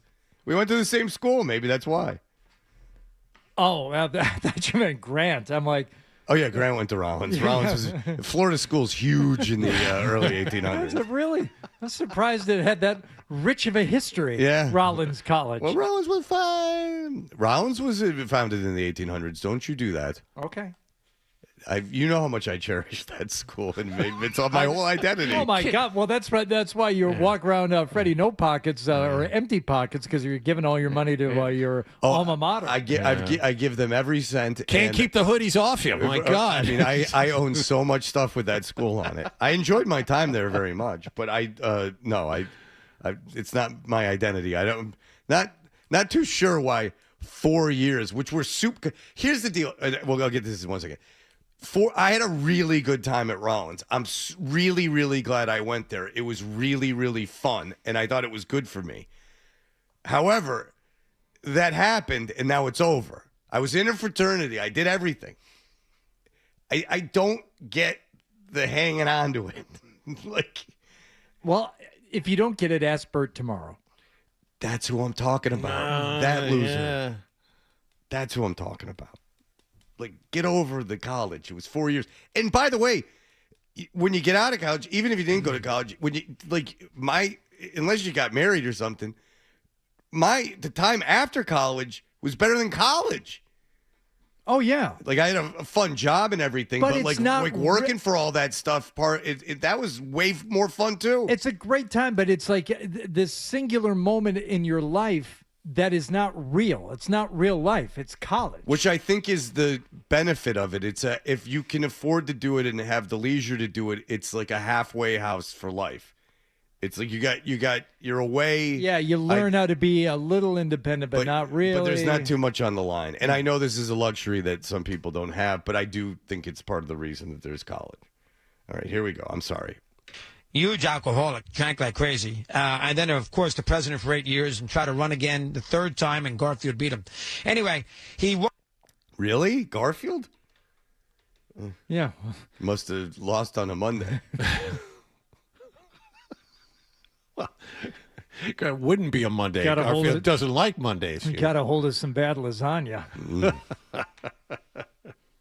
He wrote he did the Q&A with the author who wrote the Grant biography. And this is a Chris Christie recommendation, this book, by the way. So yes, he's very good friends with Chris Christie. Give him the credit. But he wrote he asked, this is something I did not realize. Lincoln, in 1865 in April, when he went to the Ford Theater that night to see the play, he invited the Grants to go with him. Ulysses and his wife, I think her name was Julia. He asked the Grants, begged them. Julia's a C cup. They sagged a little bit after the third child. But she had legs on her. I mean, she was known for her legs. What can I say? The war was over. Appomattox, I think I pronounced it right. Appomattox, but close enough. Well, fine. That's another thing is that he mispronounces stuff and rolls with it, which I love. Because, just people are like, oh, you mispronounced it. All right. Human being. Appomattox, I think I pronounced it right. Appomattox, that's correct. Happened, How do you get Appomattox out of Appomattox? You pronounced it wrong twice, but it doesn't matter. Appomattox, I think I pronounced it right. Appomattox, that's correct. Happened, a couple weeks before that with Robert E. Lee. And he asked Lee, please, I'm going to the theater tonight. It was Good Friday. Me and Mrs. Lincoln, could you please join us? And Grant wanted to go in the worst way. His wife. He loved that play. Our American Cousin. It was a great play. No, he wanted to go, but women. I got great. They drag you down. Great reviews. He'd been wanting to see it. Something was on the. She wanted to see something sewing. His wife couldn't deal with Mary Lincoln. Wanted nothing to do with her. Ulysses, I can't do this. I can't put up with her she's going to drive me nuts. So she refused to go. So Grant said, Mr. President, I can't go. If Grant went, he was going to bring his military entourage. Meaning protection. Meaning there's no way John Wilkes Booth gets into that Ford Theater with a gun. Who's the guy on the show who doesn't get a mic? That doesn't usually happen. I don't know. That's weird. Yeah, I don't know. Maybe that's He's having a conversation. That doesn't happen on his show. He's solo. Like, usually it takes him like a minute to get the producer on. He's obviously doing it from his house. Or is it? Oh, maybe it's bleeding through headphones or something like that. Yeah. That I don't usually. I mean, I don't think they're giving him ideas. I think they're just talking back to him because that's way he likes to do it. I love Mad Dog. Now, what's Mike Francesa up to? Well, he was number one for a long time after Mad Dog left, but now he's doing a podcast, and Francesa, here he is ruminating on success. Doing things once you've been successful are far different than doing... Yeah, and you can tell the success based on the audio quality. Doing things once you've been successful are far different than doing things on the way up, okay? Go back to the beginning of Mike and the Mad Dog. We experimented a lot, and we had a lot of people toying with it because the premise was that it was a disaster. Just to show you how it works. All we heard, Mike and the Mad Dog starts, shotgun marriage, they put us together. Now they call me in and say, hey, we're going to give you a chance to go to afternoon job. I'm like, great. Here's how much leverage I had. 0. They said, here's your salary. I didn't even get to negotiate. They said, here's what you're going to get paid, and you have to work with Chris Russo. I'm like, no way. They said, you have the weekend to decide. If you don't want it, you don't have to take it, but you're not working by yourself. They put us together, okay? It got a lot of attention. They said say okay as much as possible. That's the one rule. Okay. Okay. Do you agree? Okay. Yes. Yes. Do you agree? Uh-huh. Do you agree? Affirmative. Do you agree, Mike? Okay. Thank you. You get it, kid. You get the gig. You got it. Imus was against it. He could say he was for it. He wasn't for it. He was against it. Almost 95% of people. What the hell does Imus have to do if they putting together the afternoon show? Hey, did they ask? I don't remember this. Did they ask him what he thought? Did the company ask him? Well, of course they asked me. They asked me everything. I practically ran that place, and age 17 now. Salsa. I'm a tough listener. I said to Deirdre, We had him here. This isn't going to work. First place he was syndicated was here. Did you? Well, same with Stern, but did you listen to Imus? I did. I did. We had him. Did you understand what he was saying? No. Hardy's imitation is pretty much spot on. We ran him on one of the stations in Albuquerque, and I heard it, and that's why it's stuck in my brain. But I never understood that show. I didn't understand what the show was supposed to be. I didn't understand when they would just be in the middle of conversation and quack quack would come over the air like, what is this? Yeah, it's like him and Greaseman, it was almost like being in Pakistan or something, like in turning on the radio. Like I had no idea like what was going on. That's what it was like. I mean, I'm already out of my element. I moved from Michigan to Albuquerque. I'm like surrounded by, mountains and desert. Yeah. And it's like all these things I don't recognize, understand. I turn on I hear the radio down the hall, the station I'm working at. I'm like, where am I? Yeah. What's happening? Yeah, just this babbling. Like I couldn't understand anything that the guy said. I never heard him on the radio. I just, Yeah, Imus was the morning show at the other place before Dennis and Callahan. WEEI is the station that you're referring to. Yes. You can say it. So I wonder if there was a blueprint for them that they were going to try to do what FAN was doing. Well, nobody could do what I do. The station were against it. Most of the critics in the town were against it. We were both having success as individuals. Now they put us together. Everyone hated it. The idea was the show was terrible, that it was going to fail, split your guys up, the whole thing, till the book comes out. Book comes out, we go from 11th to 3rd in the first book. Second book, we were first by about 4 points. Now, we were not going to be split up. Now we were joined at the hip for the rest of our lives, and we were now radio legends. I mean, that's how it went. Yeah. I mean, then they were radio legends. 2 books later, they're radio legends. Stuck at the hip. Except for all the money Mad Dog's making now doing ESPN and his own channel on Sirius and all those things. Right. And now the show is the greatest thing since sliced bread. So, wow, how can somebody duplicate the fact that they have this crazy, intense chemistry and they fight all the time and they can do this and they do that, and everyone spent the next 10 years trying to duplicate Mike. Everything that happened in sports came from Mike and the Mad Dog. That's why there's the WNBA. There's all the evidence you need. Yes. All those. Everything that happened in sports came from Mike and the Mad Dog. You know, you can keep it in your lane and say that everyone tried to copy us, because I'm sure people did try and copy us. You can say that you were number one. Yes. When you say that everything that happened in sports came from Mike and the Mad Dog, that's when I have to raise my hand and say, easy, Mike. Well, I've always blamed him from the Blues beating the Bruins in that finals. Yeah, that Game 7. That's that boring Game 7. I always put on him being boring. How did that? It's Princess's fault. He bored the team beforehand. They offered us the best. No, I get what he's saying, that the debate shows and everything else are based on them, which it might be fair. Best damn sports show ever. We turned it down. That's where that show came from. Oh, they were offered the best damn sports show ever. News to me. Wow. Mm-hmm.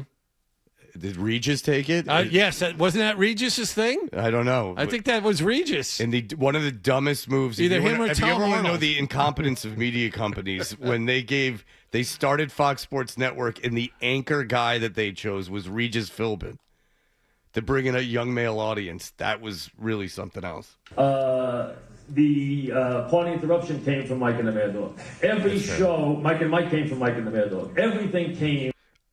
Oh. Wow. That's a feather in your cap. So you want to take credit for that? Mikey Mike. That was a real piece of garbage. From Mike and the Mad Dog. It was the show that changed everything. It changed Sports Talk. Sports Talk was, till Jeff Stein had the idea, Sports Talk was 6 o'clock at night, that time of night, a guy with a bell giving scores, or a guy talking, one guy doing sports. Pete Franklin in Cleveland, different guys around the country. Not only did we take it and move it down the dial and make it now the whole day, where Imus had a big part of that, and it would not have succeeded without Imus. But now we changed the whole genre. All right. Well, there you go. Mm-hmm. I wonder what I'll be able to say. Do you have a quick clip of them, the two of them together? I do. Like some of that heyday stuff. They're talking about bathrooms. This is fun. I don't know how you do it, Mike. Russo, Chris, you hate every New York team, Chris. You are not going to convince me that the New York Yankees, now, they might want a new stadium so they can charge $25. They don't need a new stadium. But I've been a fan forever, and I personally felt that they need a new stadium because I think it is cramped. I think underneath it is cramped. I think they don't have any of the modern amenities that a Camden Yards has. Why shouldn't anybody? Do you like going to the ballpark of Camden Yards better than going to the ballpark of Fenway Park?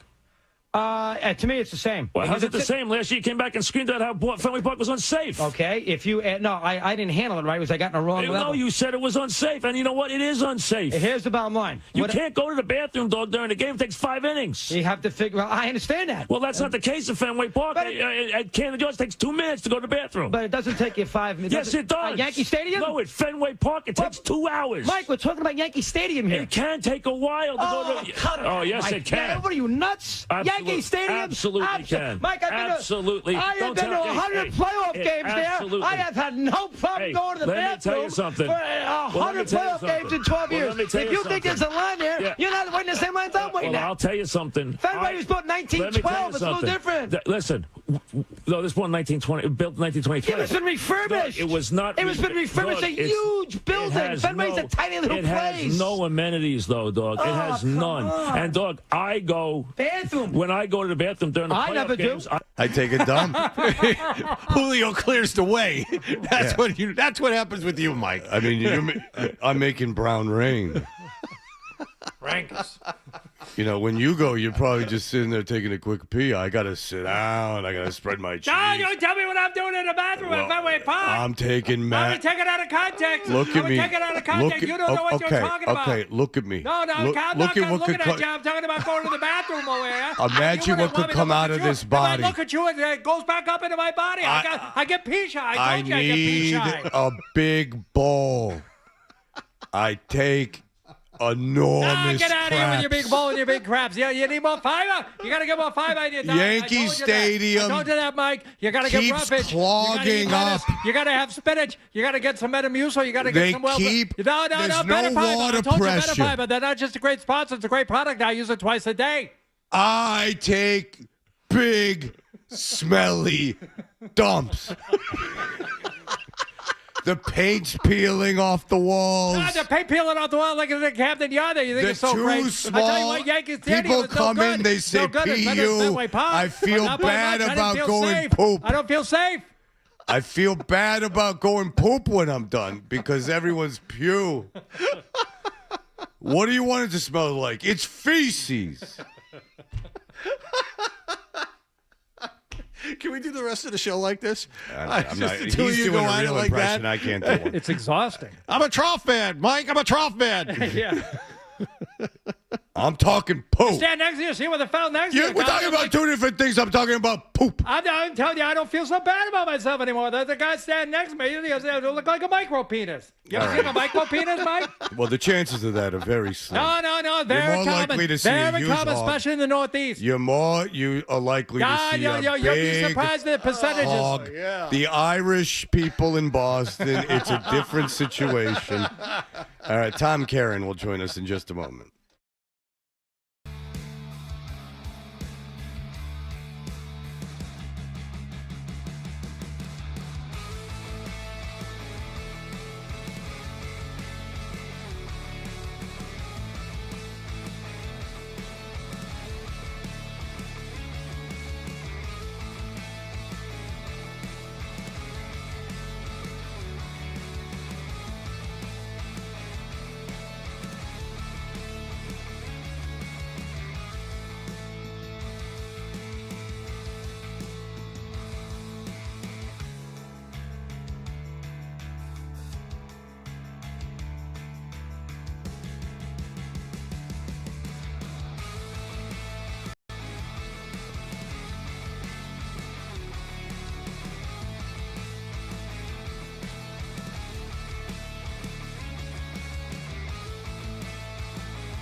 So much for this country. Toucher and I Hardy. guess this country's a bunch of buffoons that don't know the rules.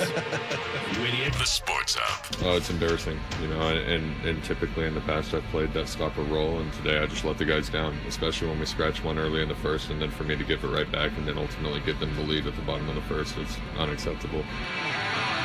We are Toucher and Hardy. Did you see Crochet talking yesterday after the game? Yes. Yeah. Without a hat? Yes. Yeah. The guy's got a lot of money. He can fix a lot of stuff going on with him. It's like Deliverance. It's like Jim Furyk when he takes his hat off. It's like startling. It's like seeing Darth Vader for the first time with the helmet off. Yeah. It's like the first thing I would do is get my teeth fixed. Be the very first thing that I would do. But what are you gonna do? He's a country guy. I take him. Tom Caron is you know him from Nesson, of course, with the Red Sox. He does a phenomenal job. Tom, hi. Good morning.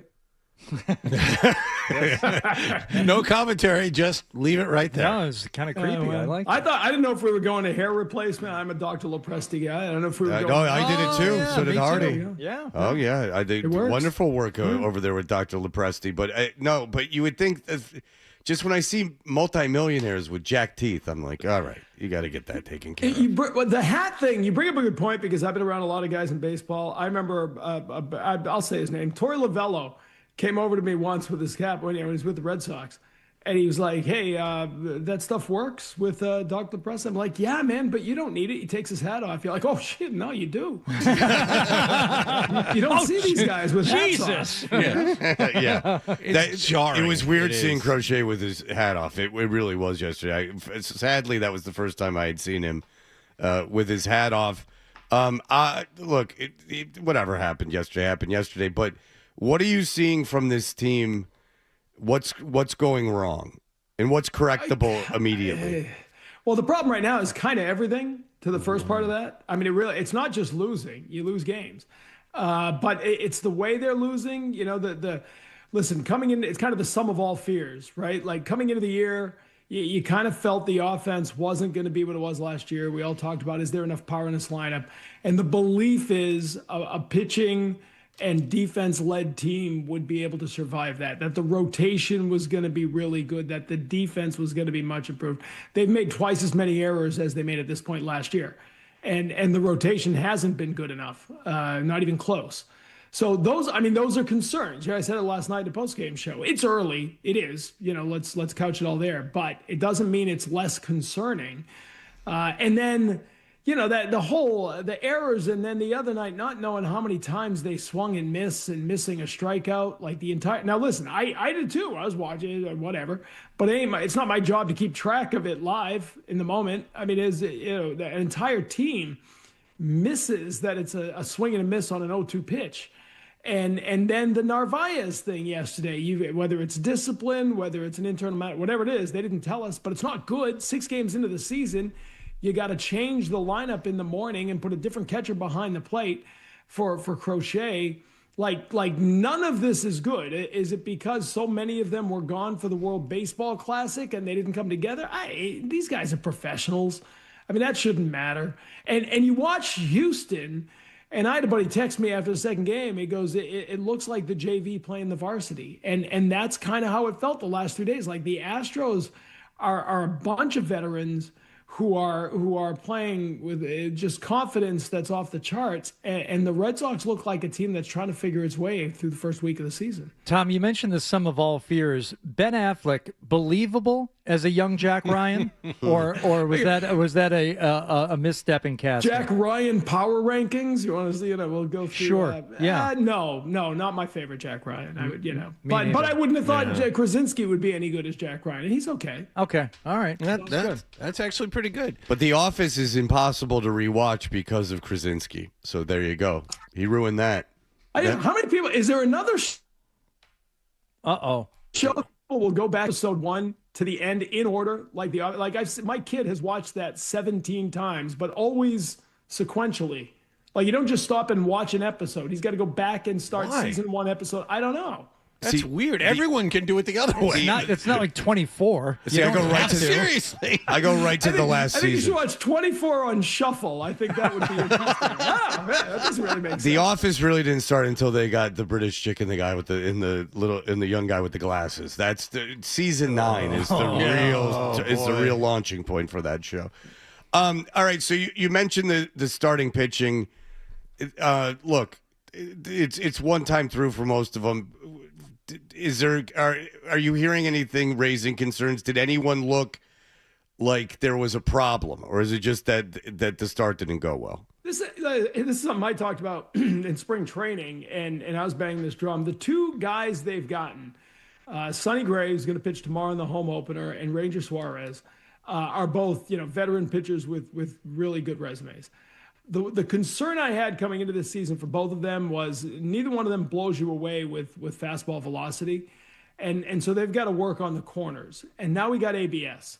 And the challenge is, you're getting pitches overturned at 1/10 of an inch outside the strike zone. Those are pitches that both of those guys would get every day, all day. And now they're not getting. Now the batter can tap his helmet. So that's an adjustment that I think both of them are going to have to make. They're capable of it. But especially Suarez, who, you brought in as the number 2 guy. He struggled in spring training. He struggled the other night. And I worry about, because his whole game is getting you to hack at a pitch that's breaking down and grounded out. He's a ground ball guy. But if these guys now have the hitters have tightened up their strike zone and they're not chasing stuff outside the strike zone, it becomes a lot tougher for him to succeed. So that's my worry. I mean, Crochet had a bad day yesterday. His numbers in Houston are not good. Close to like a 7 or 8 ERA in Houston all time. So whatever. He had a bad day. You discount that. Those two guys, I'm watching closely how they make that adjustment. How do they deal with this ABS challenge, the tighter strike zone, especially on the sides? If they're not expanding, if hitters aren't expanding and chasing the breaking ball outside, it's going to be really tough for these two guys to do what they've done in the past. So, yeah, when it comes to ABS, is it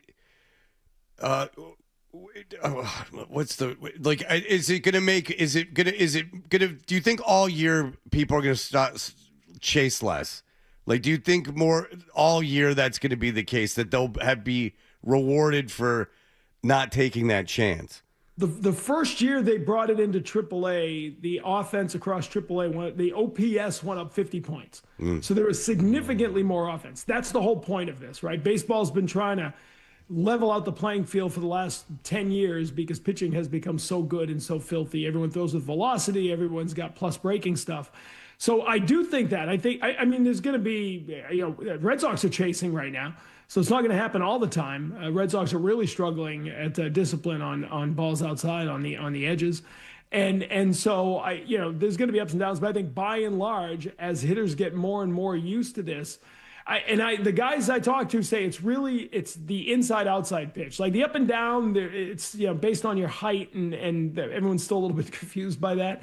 But the inside outside edges of the strike zone have come in now. It is a consistent strike zone that these guys now can go in, and as a hitter, what it means is it's going to make the pitcher come into the strike zone, and instead of being a 1-2 pitch, it's a 2-1 pitch. Now you got to come into a tighter strike zone, which is more into the happy zone of the hitter, and it's going to be tougher for finesse pitchers, for contact pitchers to survive. I wanted to go back to what you were talking about. You said this on the post-game show a lot yesterday, and you said it when you came on the air this morning. It's early, and they are only 5 games in. However, 6 games in, I apologize. That's much different. So if they lose to a couple of games this weekend, then all of a sudden they're 2-7, 2-8.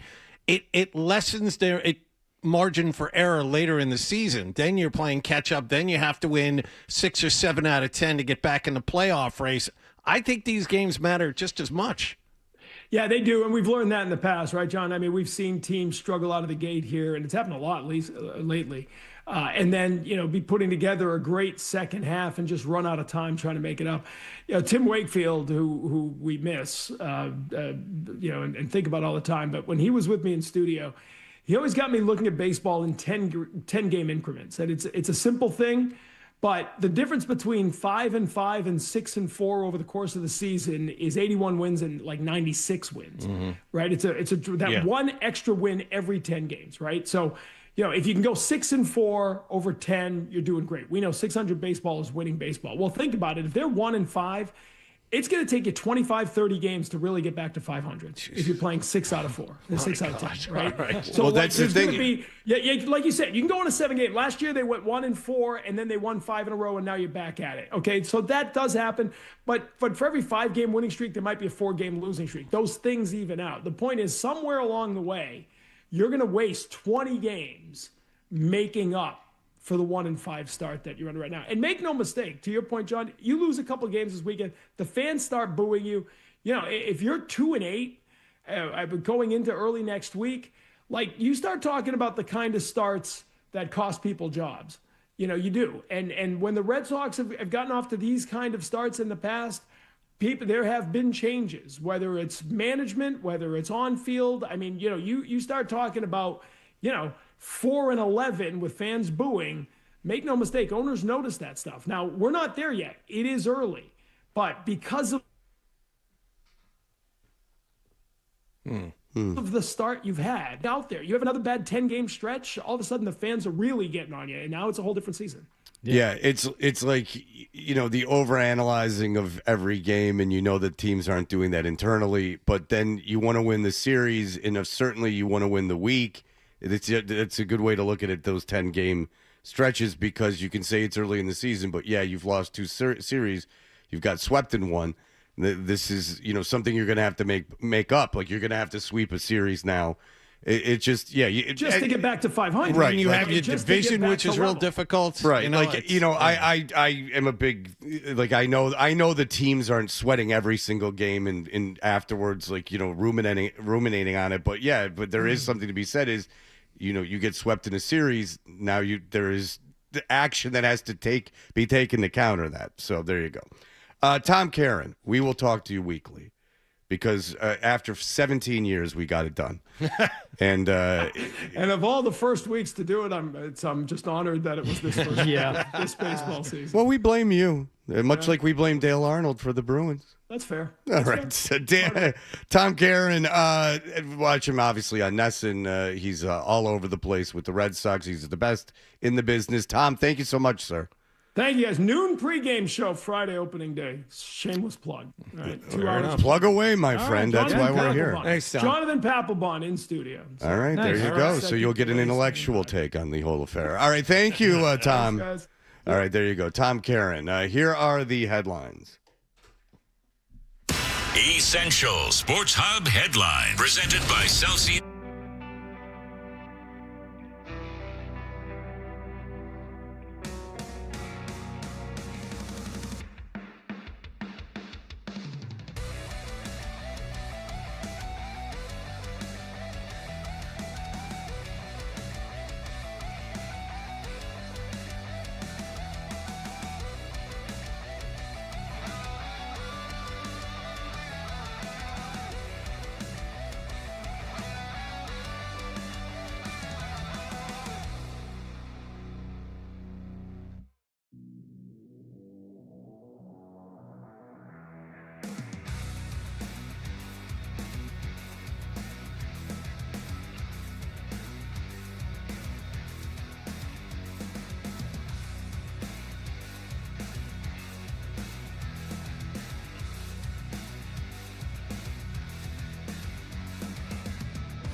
We are Toucher and Hardy. We were talking about taxes. You know what I had to declare was the big J.J. McCarthy card. Oh, yeah. The big eBay sale. Pulled the $5,000 J.J. McCarthy card. Boy, look at that sale right now. I was going to say, you sold at the right time. Wow. Well, I dumped it, and people were like, "Why are you selling it now and don't sell it on eBay?" I'm dumping it. I want it away. Savvy. Yep. I want it away. I didn't think that kid was going to be any good. I thought he would be drafted high because of what everyone was running around saying about him, but I didn't think he'd be any good. And here we are. There's it's funny that it's the draft process is pretty funny. I obviously am super into it. This year's draft is terrible. So the conversations surrounding it are in the amount of Mendoza's going number one, that's a fact. But everything that happens after that, the amount of differing opinions on it is pretty crazy. Like the Arvell Reese, and then the kid from Texas A&M, those two guys, the edge rusher from Texas A&M, usually it's that whatever combination of them will be 2 or 3 unless Arizona takes an offensive lineman. But then there's people that love Reuben Bain, the kid from Miami, but he's got short arms. But what's deafening, Fred, is the first point you made is that the overall conversation on the draft is so down this year. There's just beyond Mendoza. I agree with you. Like the differing opinions on what's going to happen after that. Number one, they're varied, and number two, I haven't heard any that are all that passionate because it's hard to get excited about this. I've heard. Well, look, people are passionate about Jeremiah Love. So the interesting thing is if you're the Titans and you're sitting at 4 and you've got a young quarterback that you need to surround with weapons, and you believe that there's a guy in the draft that is a Bijan Robinson type that is a game changing in a draft that's low on elite prospects. There is a kid that is truly elite at his position. It makes sense for you offensively. You could see a running back going 4 in this draft. I'm looking at ESPN's Matt Miller. His last mock draft has Jeremiah Love going to Tennessee at 4. So does he have David Bailey or Arvell Reese going number 2? He has Reese going 2. He has Bailey going 5, I believe, after Love. He is the I'm sorry, Caleb Downs 5. Where's Bailey? He's in the top 10. Does he have the offensive tackle from Miami going 3? Yes, to Arizona. So they'd be drafting based on need. Caleb Downs, Carnell Tate 6, LSU cornerback 7, Bailey 8 to the Saints. Well, there's some people having Caleb Downs going 2nd, and if that happens, I don't know what I'm going to do. Another brick in the wall, my friend. Well, the thing is, Arvell Reese is supposed to be like a freak, and he's like Micah Parsons, but he's not a traditional edge rusher. And David Bailey had a ton of success, and he's a big kid. And so do you take a guy that you can just line up at edge rusher and have him go at it, or do you take a guy that's a hybrid? Because I have a feeling you can ruin a hybrid pretty good. But it's always been, early on, it was one of those two guys at 2 to the Jets. And I think, and we've discussed this on and off the air, Fred, we're now at a point in time where everyone is bored of doing the same thing for their mock draft. So they put Caleb Downs 2nd. They put Jeremiah Love 3rd. You know what I'm saying? They put Reuben Bain a lot higher just because it's different and people will look. And that's absolutely true. But the thing is that people are like, Caleb Downs is the best player in the draft. That's been said. But then they say he's not like Hamilton from Baltimore. He's not that good. Yeah. So he's the best player in the draft at a position that's not a premium position. Right. And he's not as good as the best guy at it. Yeah. Like, in that, you can't move him around like they move Kyle Hamilton around. Well, if he's not a chess piece like that, and he's just a good safety, then he's not the best player in the draft. Yeah, I can get someone a lot lower to play center field. I don't necessarily need just a safety. Like, if you told, Sonny Styles is like an interior linebacker, but the thing about the interior, he's like an athletic freak that can do all these things, so there is at least a possibility that he would be the best interior lineman, and you could use him in a way that no other interior linebacker, sorry. Any interior linebacker you could use, right? Yes. So at least there's that with Sonny Styles. Yep. And then, if by the Caleb way, Downs isn't as versatile as other guys in the NFL at the same position that were taken, I mean, Hamilton was a top 10 pick, I believe. He might have been 11th, but he was high for a safety. He went to Notre Dame. He was high as a safety. I believe he went to Notre Dame. But but if he's not that good, then I'm certainly not taking him in the top 5. A safety in the top 5 that's not as good as Kyle Hamilton? I'm not doing that. But boring. But the good thing is if you're the Patriots, you could get someone just as good. Because you're not trading the pick away right now because you're not getting A.J. Brown until you're going to have to use a 2027 draft pick, which right now looks like a lot more valuable. But there's a chance at 31 that you get someone every bit as good as someone got in the, at 6. There's only, I guess, Jeremiah Love, Caleb Downs. I mean, there's a lot of debate if Carnell Tate is even how good a receiver Carnell Tate is. It's weird. You see Sonny Styles at 5 in a lot of these drafts because of the way he worked out at the Combine. In this draft I'm looking at here, they have him at 10. I mean, it's just there's no consensus anywhere, getting back to your original point. You have the quarterback going 1, one of the 2 edges going 2nd, and then what? Could be anything. Anything. Could be Downs 3rd. Could be Carnell Tate 3rd. Could be Arizona goes crazy. Who knows? I mean, that's the thing. Now, in a different kind of year, you're like, okay, this is a draft I want to watch. We're not sure, but the talent is so blah. Right. That and take whoever you want, pick them out of a hat. I don't care. And in another year, if it's that much up for grabs, you'd be like, oh, there could be some interesting trades that get made. But again, not this time because why? Who are you trading up for? If I can get someone at 20, I could get at 6. Why am I spending 5 draft picks to move up 10 spots? Exactly. Yeah, there's very little reason to believe that someone who is going to be there at 6 won't be there at 20. And it's interesting to hear people put Mendoza, like if you go through the last 5 drafts, where Mendoza would have gone if you put all those quarterbacks into the same I've draft. I've seen that, yeah. Because it's like, well, the draft where you got May, he's not nearly the prospect that those top 3 kids were. He's middle of the pack, ultimately. Right. The way he's graded coming out of college. Right, so everyone's rubbing themselves all over Mendoza, and Mendoza might be a good NFL quarterback, but he's certainly not a can't-miss prospect. He's not Andrew Luck. And look, Caleb Williams was that kind of prospect, and you could have poo-pooed it, but I got to tell you, that kid's a freak. Caleb Williams, if you watched him, is a freak. He does things that no one else can do. Maybe Josh Allen, but, just physically the things that kid can do. He was good last year. He wasn't that bad as a rookie.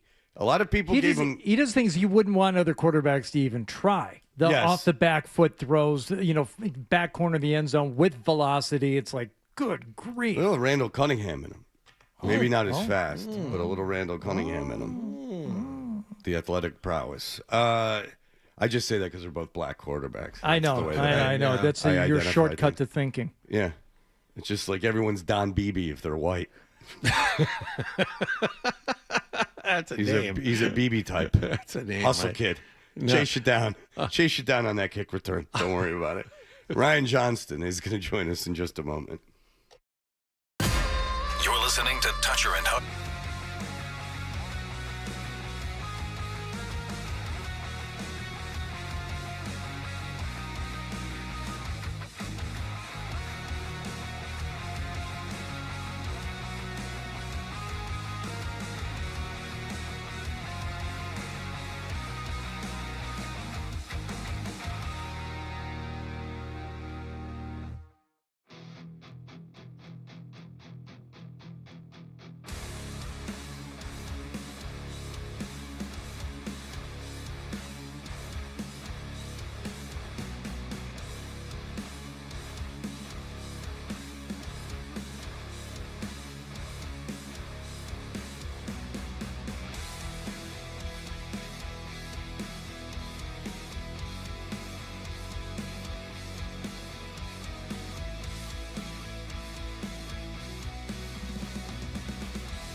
They play San Diego tomorrow at Fenway Park. LA Rams wideout Puka Nacua has checked himself into rehab, and the PGA announced yesterday Tiger Woods has stepped down as the U.S. Ryder Cup captain. Sports Hub headlines are brought to you by Rodenheiser Home Services. Get your AC ready now. Rodenheiser's early season check is just $89. Schedule at Rodenheiser.com today. Rodenheiser Home Services. Nice people, great service since 1928. I'm John Wallach on Boston's Home for Sports, 98.5 The Sports Hub. Your next update at 9:30. This is what happens when analysts take over the game, take over the sport. This is where you talk sports. It happens all the time. The Sports Hub. Hey, listen, if you've got to go, we understand, but make sure you bring the Sports Hub app with you so you can hear more of Toucher and Hardy. That's what I want on my tombstone. On the Sports Hub. Arvidsson took it away from Robertson. Arvidsson for the hat trick. Scores.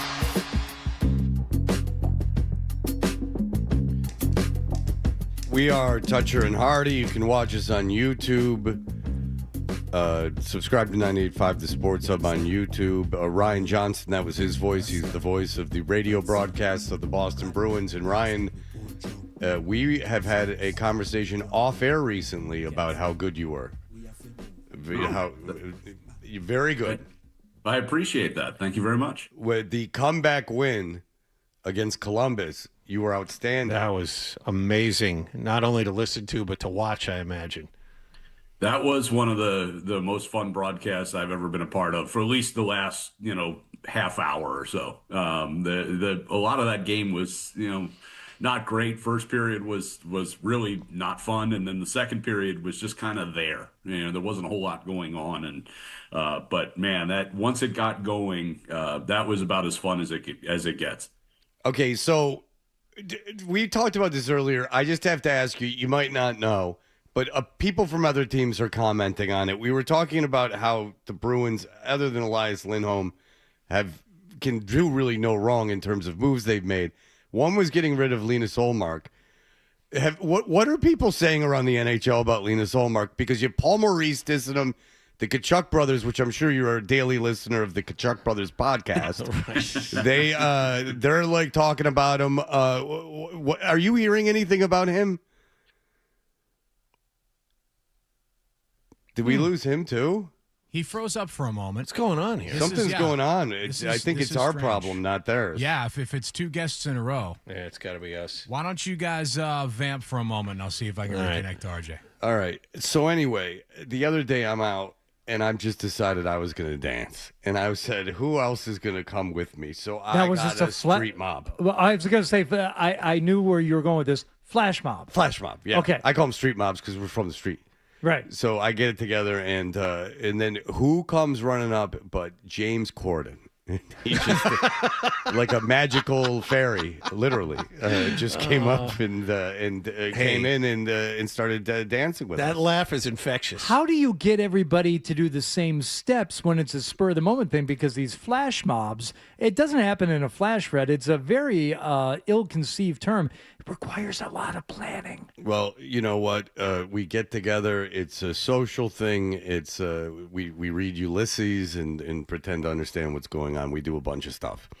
That's vamping. Was it like that Dead Poets Society thing where they got together and they were supposed to be reading poetry, but next thing you know, someone's breaking out a saxophone, someone else is telling a ghost story. You just kind of let it flow. Do we know why they got so into poetry in Dead Poets Society? They were inspired by their teacher.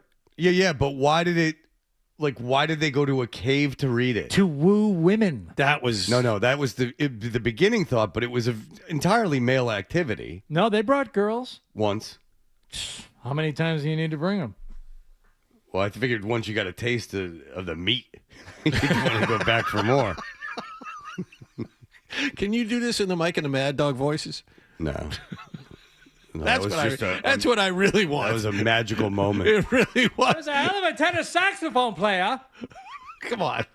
But you gotta figure the kid, he's no longer You couldn't cut it. No.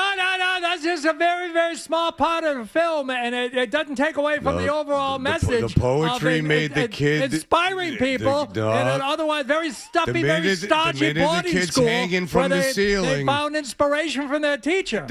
And the other teachers, they didn't like him. They didn't like him. A lot of people blame the dad. Leading them down the I don't blame the dad. And they if there's said, no Robin you're Williams, gonna give these there's kids no false suicide. hope. Don't give them false hope. And he said, I'm going to give it to them anyway. All right, very good. America, you're welcome. That's right. That's how great that is. America is just they're exploding. Ryan Johnston, thank you. We lost you. I believe it's our fault. We lost Caron a couple times too.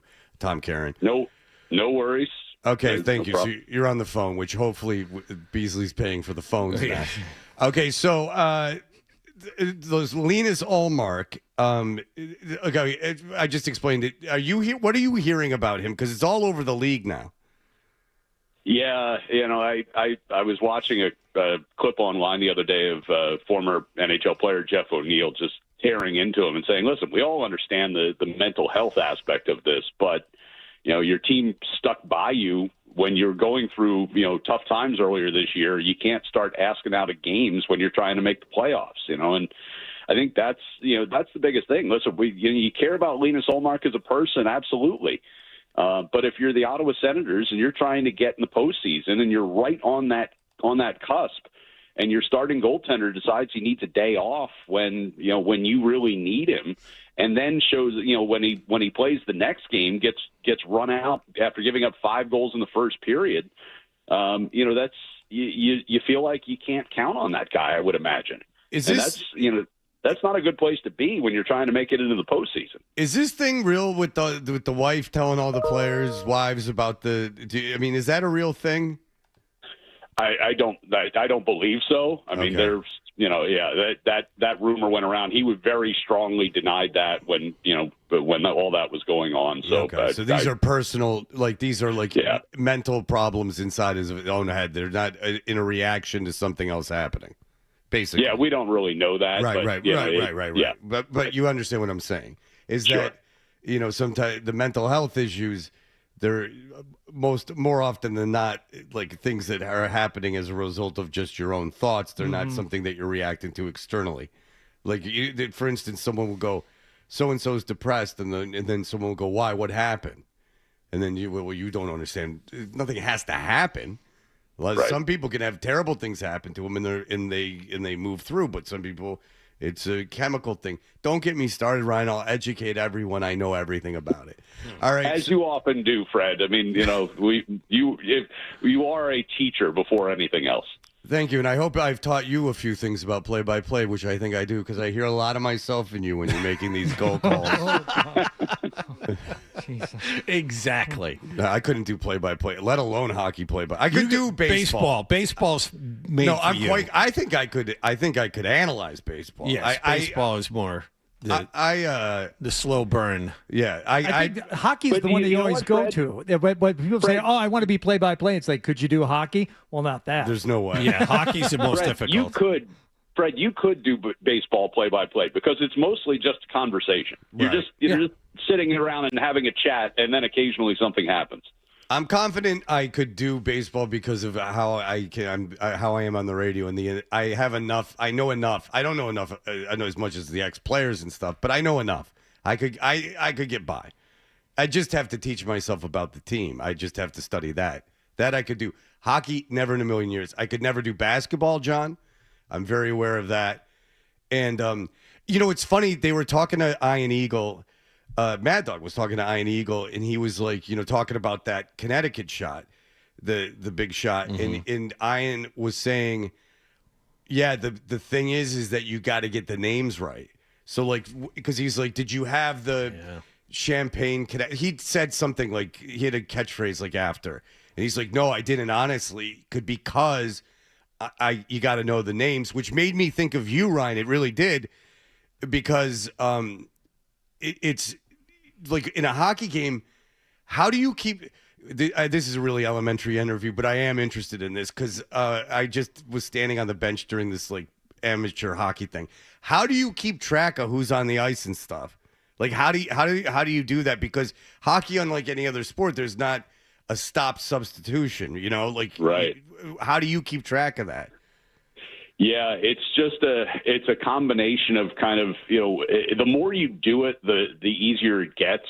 I'm at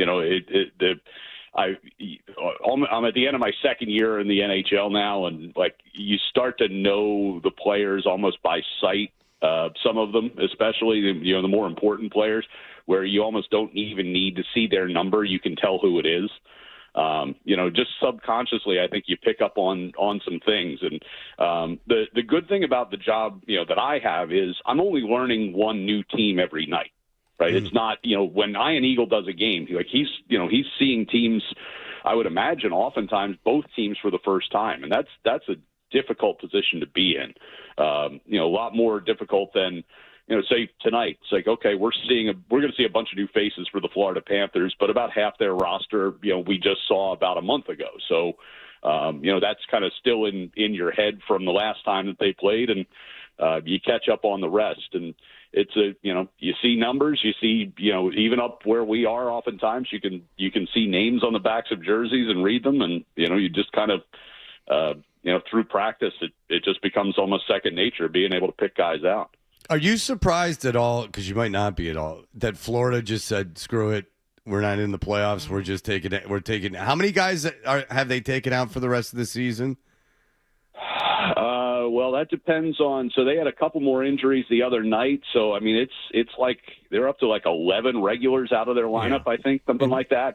But here's the thing. They've got draft consideration here. They had traded their first round pick this year to Chicago. This was last year for Seth Jones, a defenseman, but it's top 10 protected. So if they get into the top 10 in the draft, they get to keep that pick.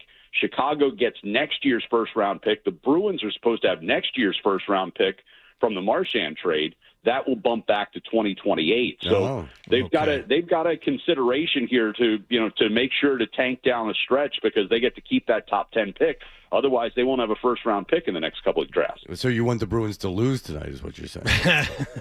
Well, I don't know if I'd go that far, but they did themselves a favor a little bit against Toronto the last time they played, because Toronto got the 2 points there, and they're trying to keep them out of the top 5. So. There's this kind of tricky algebra that goes into trying to figure out, like, do you want this team to win? Do you want this team to tank? Like, it's gotten a little ridiculous, to be honest. Overall, Ryan, we were talking about this a couple of mornings ago, rather. The Bruins, I have hope for the Bruins in the playoffs to maybe win a round because of the way they're playing in the third period after some adversity strikes them. You're not going to dominate teams in the playoffs, but these last 4 games that they've all won, they've pulled away at the end or come through in overtime after either blowing a lead or seeing a lead disappear. Yeah, it's been an impressive part about this team is, just kind of whatever the situation is, they just kind of keep chugging forward. As you mentioned, just recently we've seen, we see a 2-goal lead get away the other night, but they come out and get the job done. They're down 3-0 in Columbus, but they, keep going and get the job done. They just, they have a mentality of, nothing really seems to faze them. Whatever the situation is, Marco Sturm has drilled into them, and the players have really bought in that we just have to play our game, play our style. And good things will happen more often than not. And I think we saw that, the month of March, 16 games in the month of March, and they went 10-3-3. And it wasn't exactly against an easy level of competition, most of those games. In fact, the funny part of that is that all 3 of the regulation losses in there were against teams who either are or were at the time in Nashville out of the playoffs. So the when they've played the better teams, the teams that are going to still be playing here in a few weeks, they have risen to the challenge, and that's something that I think speaks well to this team. I'm trying to remember I think their record this year against playoff teams is something like 20-13-3 against the teams that are currently in the playoff structure. And in the Eastern Conference playoffs, it's even better than that. It's 13-4-3. They've played their best hockey against their best opponents all year. So, this is not a team, given the way that they play, the physical nature of their game, this is not a team that I would want to face in the first round. So do you allow yourself to start having fantasies about, what could happen beyond that? Like, well, if they're playing that well against these good teams, and they do seem to have a couple of things figured out, at least when it comes to spreading the scoring around, or do you look at it, Ryan, kind of like I do and say, there's still too many times when on defense they just kind of like get lost or forget what they're supposed to be doing. That was Dallas the other night. Yeah, where it's you got to play better in front of the goalie or just get in front of the goalie altogether. I mean, do you allow yourself to project out beyond the first round? Yeah, I was sitting down last night writing down things that I might want to say when they win the Stanley Cup. Duck quotes, all that stuff. That's a good idea. Yes, have something scripted. Kind of the anti-Iron Eagle. Make sure I've got that scripted out for when I need it. No, it's listen. It's a complete unknown. I mean, we've still got 7 games left in the regular season. They still have to clinch the playoff spot. I mean, we expect that that's going to happen at some point, but you don't know in the NHL. Guys get hurt. Things happen, and who knows what everybody's going to look like by the time we even get to the playoffs in a couple of weeks. So, you don't really, it's trite, and the players say it all the time, but you really do have to kind of approach it a one game at a time thing. And listen, as long as there's a Bruins game on the schedule, I'll keep going. And if they want to get me to June, that would be great too. That would be great. And if you want a line, I can give it to you off the air, but I'll do it now. Here's what you do. Bruins win the Stanley Cup this season. They call it Beantown. Now, ladies and gentlemen, feel free to call it Wintown. Did you write it down? Yeah, did you write that down, Ryan? I'm writing. No, Come it's on. going to stick with them. It's going to stick with them. I'm writing. Yeah. The Boston Tea Party, more like the Boston Win Party. Also good. Anyway, just shoot it around. Put it in your own words. Workshop. But you see where I'm going with this thing. All right, Ryan. Listen, we'll listen to him tonight. As they better not lose tonight.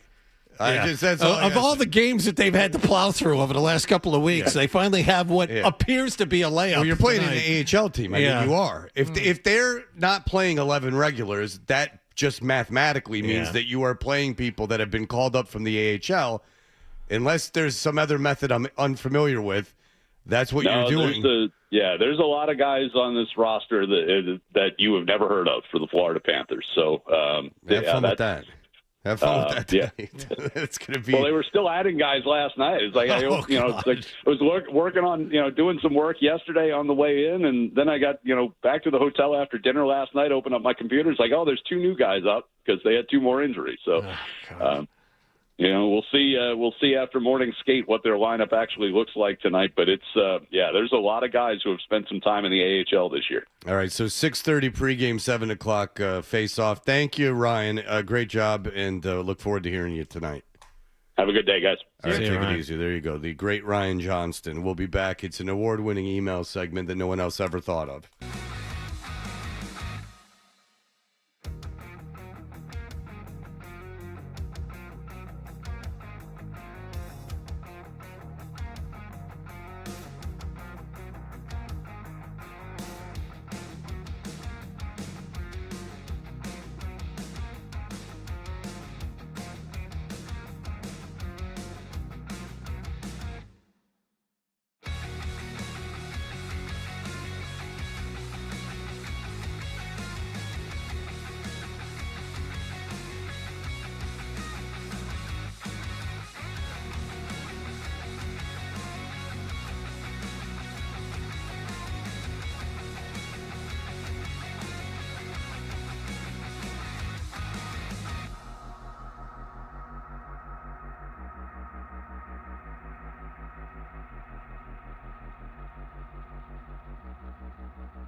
should do the email bit. It's a great idea. Let's do the email bit.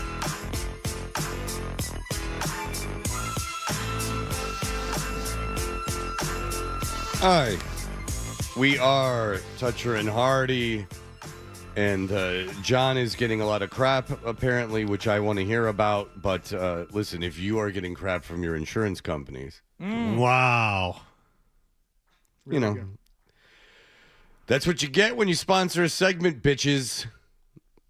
If you're getting crap from the insurance companies in a slip and fall or something of that nature, go to Jeffrey Glassman Injury Lawyers. If you've been hurt in a car or work accident, you got to get Glassman. Don't just send an email. Call all sevens, 617-777-7777, or visit gottagetglassman.com. All right, so Hardy, I heard you off air remarking to John, are you two talking about it? You're getting, I believe the word getting a lot of eviscerate. Yeah, get ready to have your wings clipped here, bird brain. Okay. From Mark, the Eagle was questioning why Artemis II did not land on the moon. As an avian creature, one would expect him to know better. Does he immediately land on every new tree every time he finds one?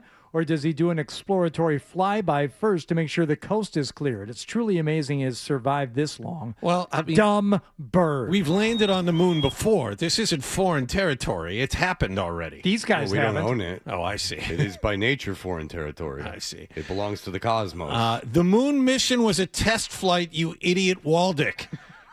That's how the email starts. Good. This is the first time we've been to the moon since 1972. They're testing all new systems with a manned crew. This is part of a program to launch a mission to Mars. Part of that is a base on the moon. The next launch, early 2028, will put a crew on the moon. I suggest you look at it this way. 4 brave people strapped themselves onto a brand new rocket with a whole new set of systems. They're in it for 10 days. They're going to the furthest point away in space ever accomplished by humans. Okay.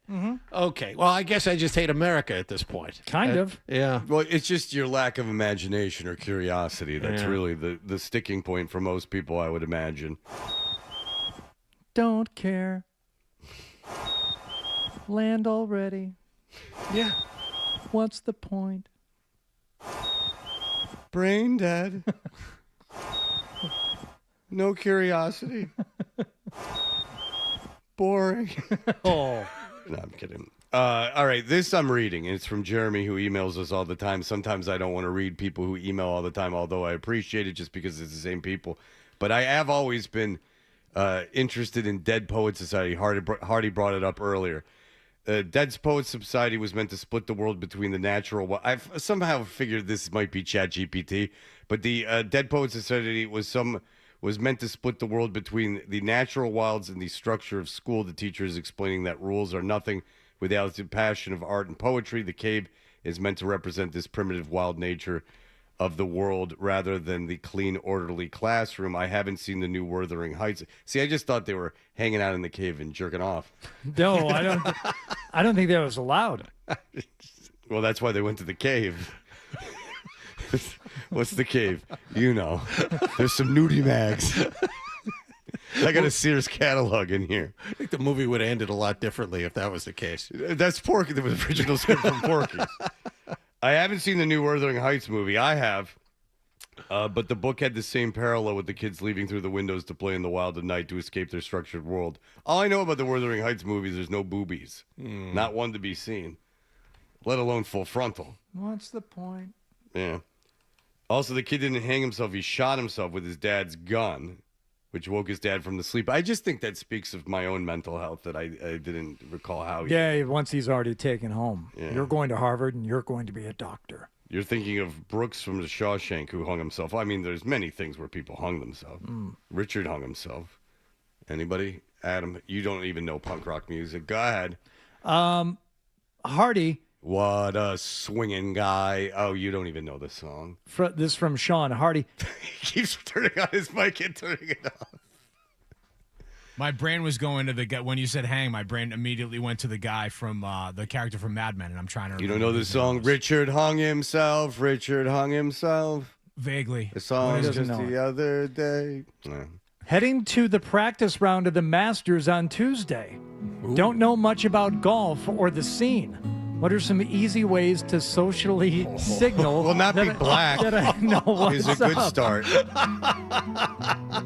Does that upset you, a guy who doesn't have a lot of knowledge of golf, getting a pass to the hallowed grounds? You know who doesn't get passes? Arabs. Is that right? Yeah, not allowed in. Arabs? Yeah. Huh. The Masters crowd. I didn't know that. No foreigners. You know, the Masters has invited LIV guys there. We're on the, Saudi public fund tour. So maybe they're a little more accommodating than you think. But here's some ideas for you, Sean. So you look like you're in the know. Don't bring me black friends.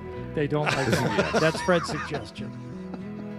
Well, that's not my suggestion. Is that it's something that I'd want. I'm just saying that if you're at the Masters, a tradition unlike any other. But you would have no problem adhering to if that were the social norm. I have no desire to go to the Masters. My father, that's what he's always dangled as the prize of my career if I could get him into the Masters. I asked him at one point, and he couldn't have said the Super Bowl or something that happens, that's a little easier. But you could just, if you really wanted to treat your dad, you could just buy a package and go to the Masters. What do I owe him? How much is a package to the Masters? You and your dad could go down for, and you have to buy it as like a thing. It's like, here's your hotel, here are your 2 passes, and it's going to cost you, I don't know, probably $3,000. Okay. Is that for one day?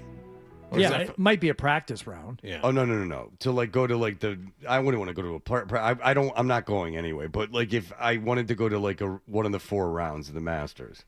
Yeah, I bet you could get it done for a few grand. Oh. Yeah. So it's cheaper than the Super Bowl. I was always under the impression that it was the hardest ticket in sports, even on the secondary market. Well, there's a lot more people attending this than attend the Super Bowl, so there's more availability. How many people go to the Masters? I think they probably get around 30,000 a day. Okay. And then most of those people don't have passes for the entire tournament. Yeah. But again, that's what makes it a little scarce because they used to do 4-day pass. I think this has changed now where you would get a 4-day pass to the Masters, but you could break it up and you could, spread it around and even, sell a couple of them. I don't think they allow that It's very anymore. communist of them. The same for person such an elite class has to go. Yeah, Adam just got a boner. He said, what? Sharing is caring.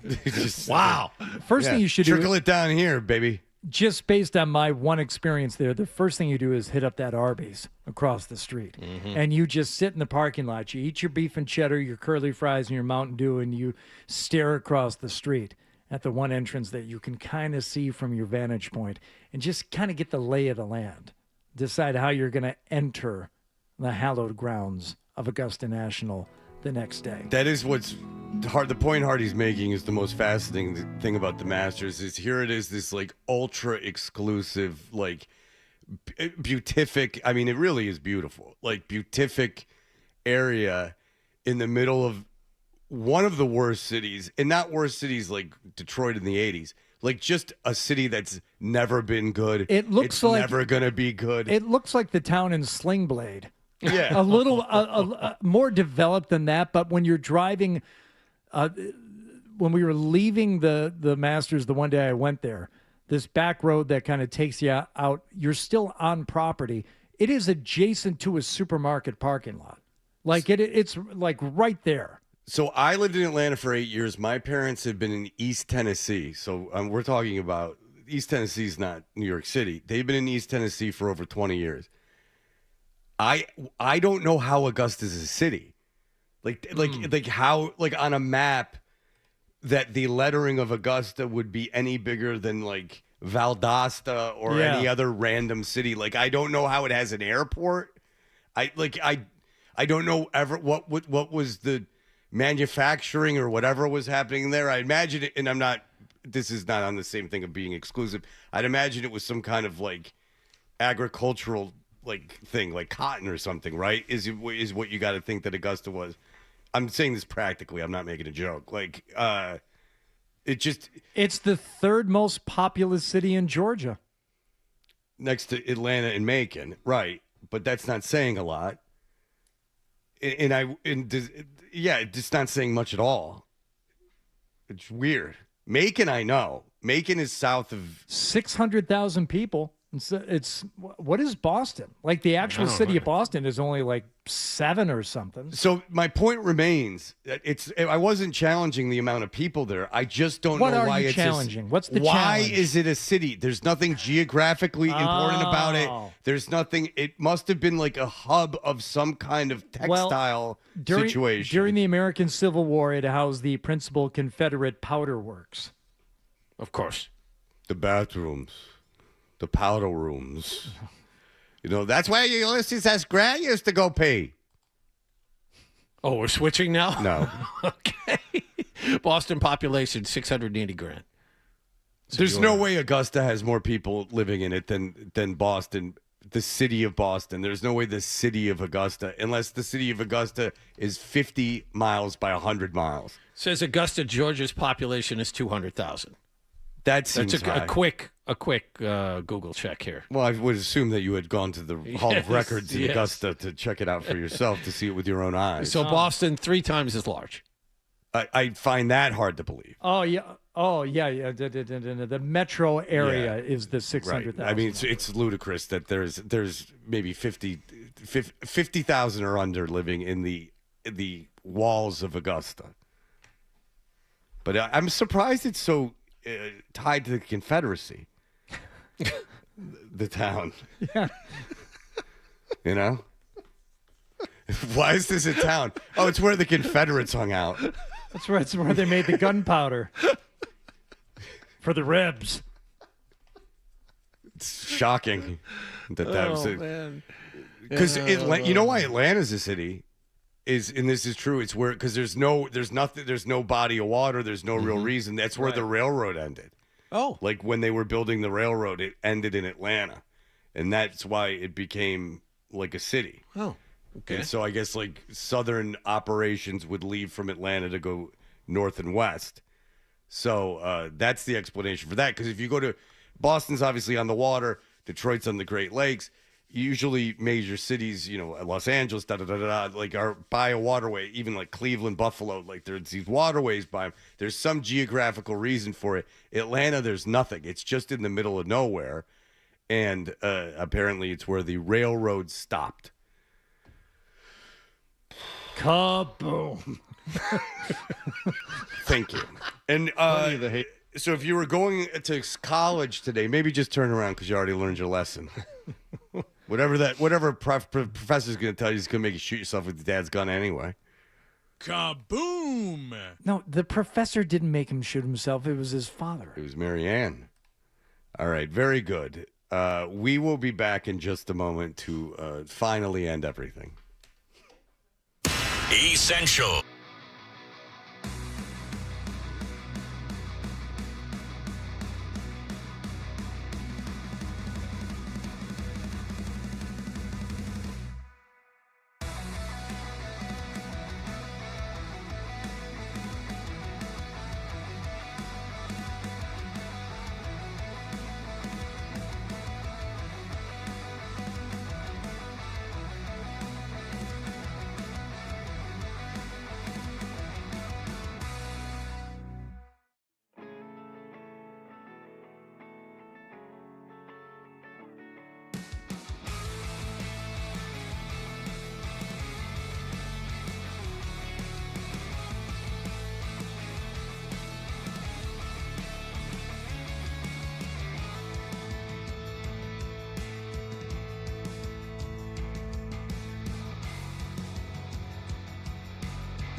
Toucher and Hardy on the Sports Hub.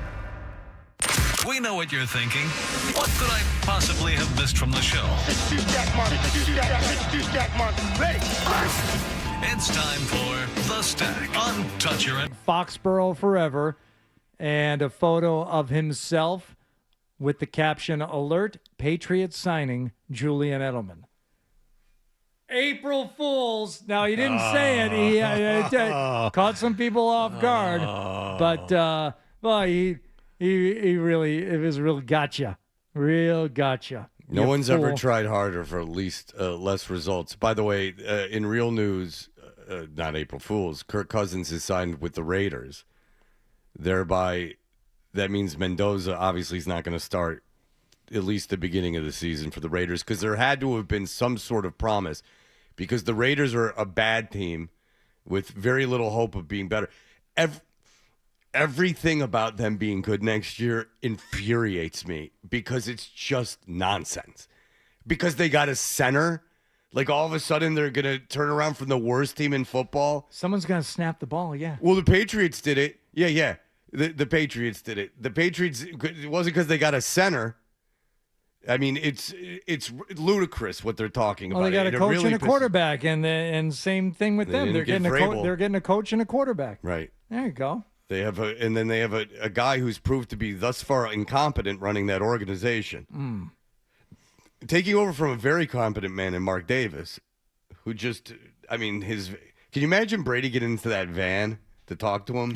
Do you know that Mark Davis, this is not a joke, drives around in like a conversion van? Oh, like an Econoline 350? Yeah, something like that. Yeah. Like, I wouldn't doubt it has like shag carpeting in it, but he does like drive around a van. People push back whenever we talk about this, saying Brady isn't the GM. Brady isn't the GM. He is acting with more power and influence. Everything than goes through him. Don't kid yourself.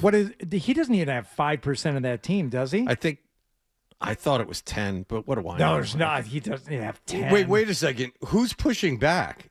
Every once in a while, I'll get an email where we mention, like, say Brady and talk about like his duties as this or that. And I guess officially on paper he doesn't have any, but that's how he's treated and that's how he acts, and that's enough people report on him and his dealings with the team to where he's working as the de facto, if not official GM, as the one who is making a lot of decisions and doing the stuff a GM would do. That's a fact.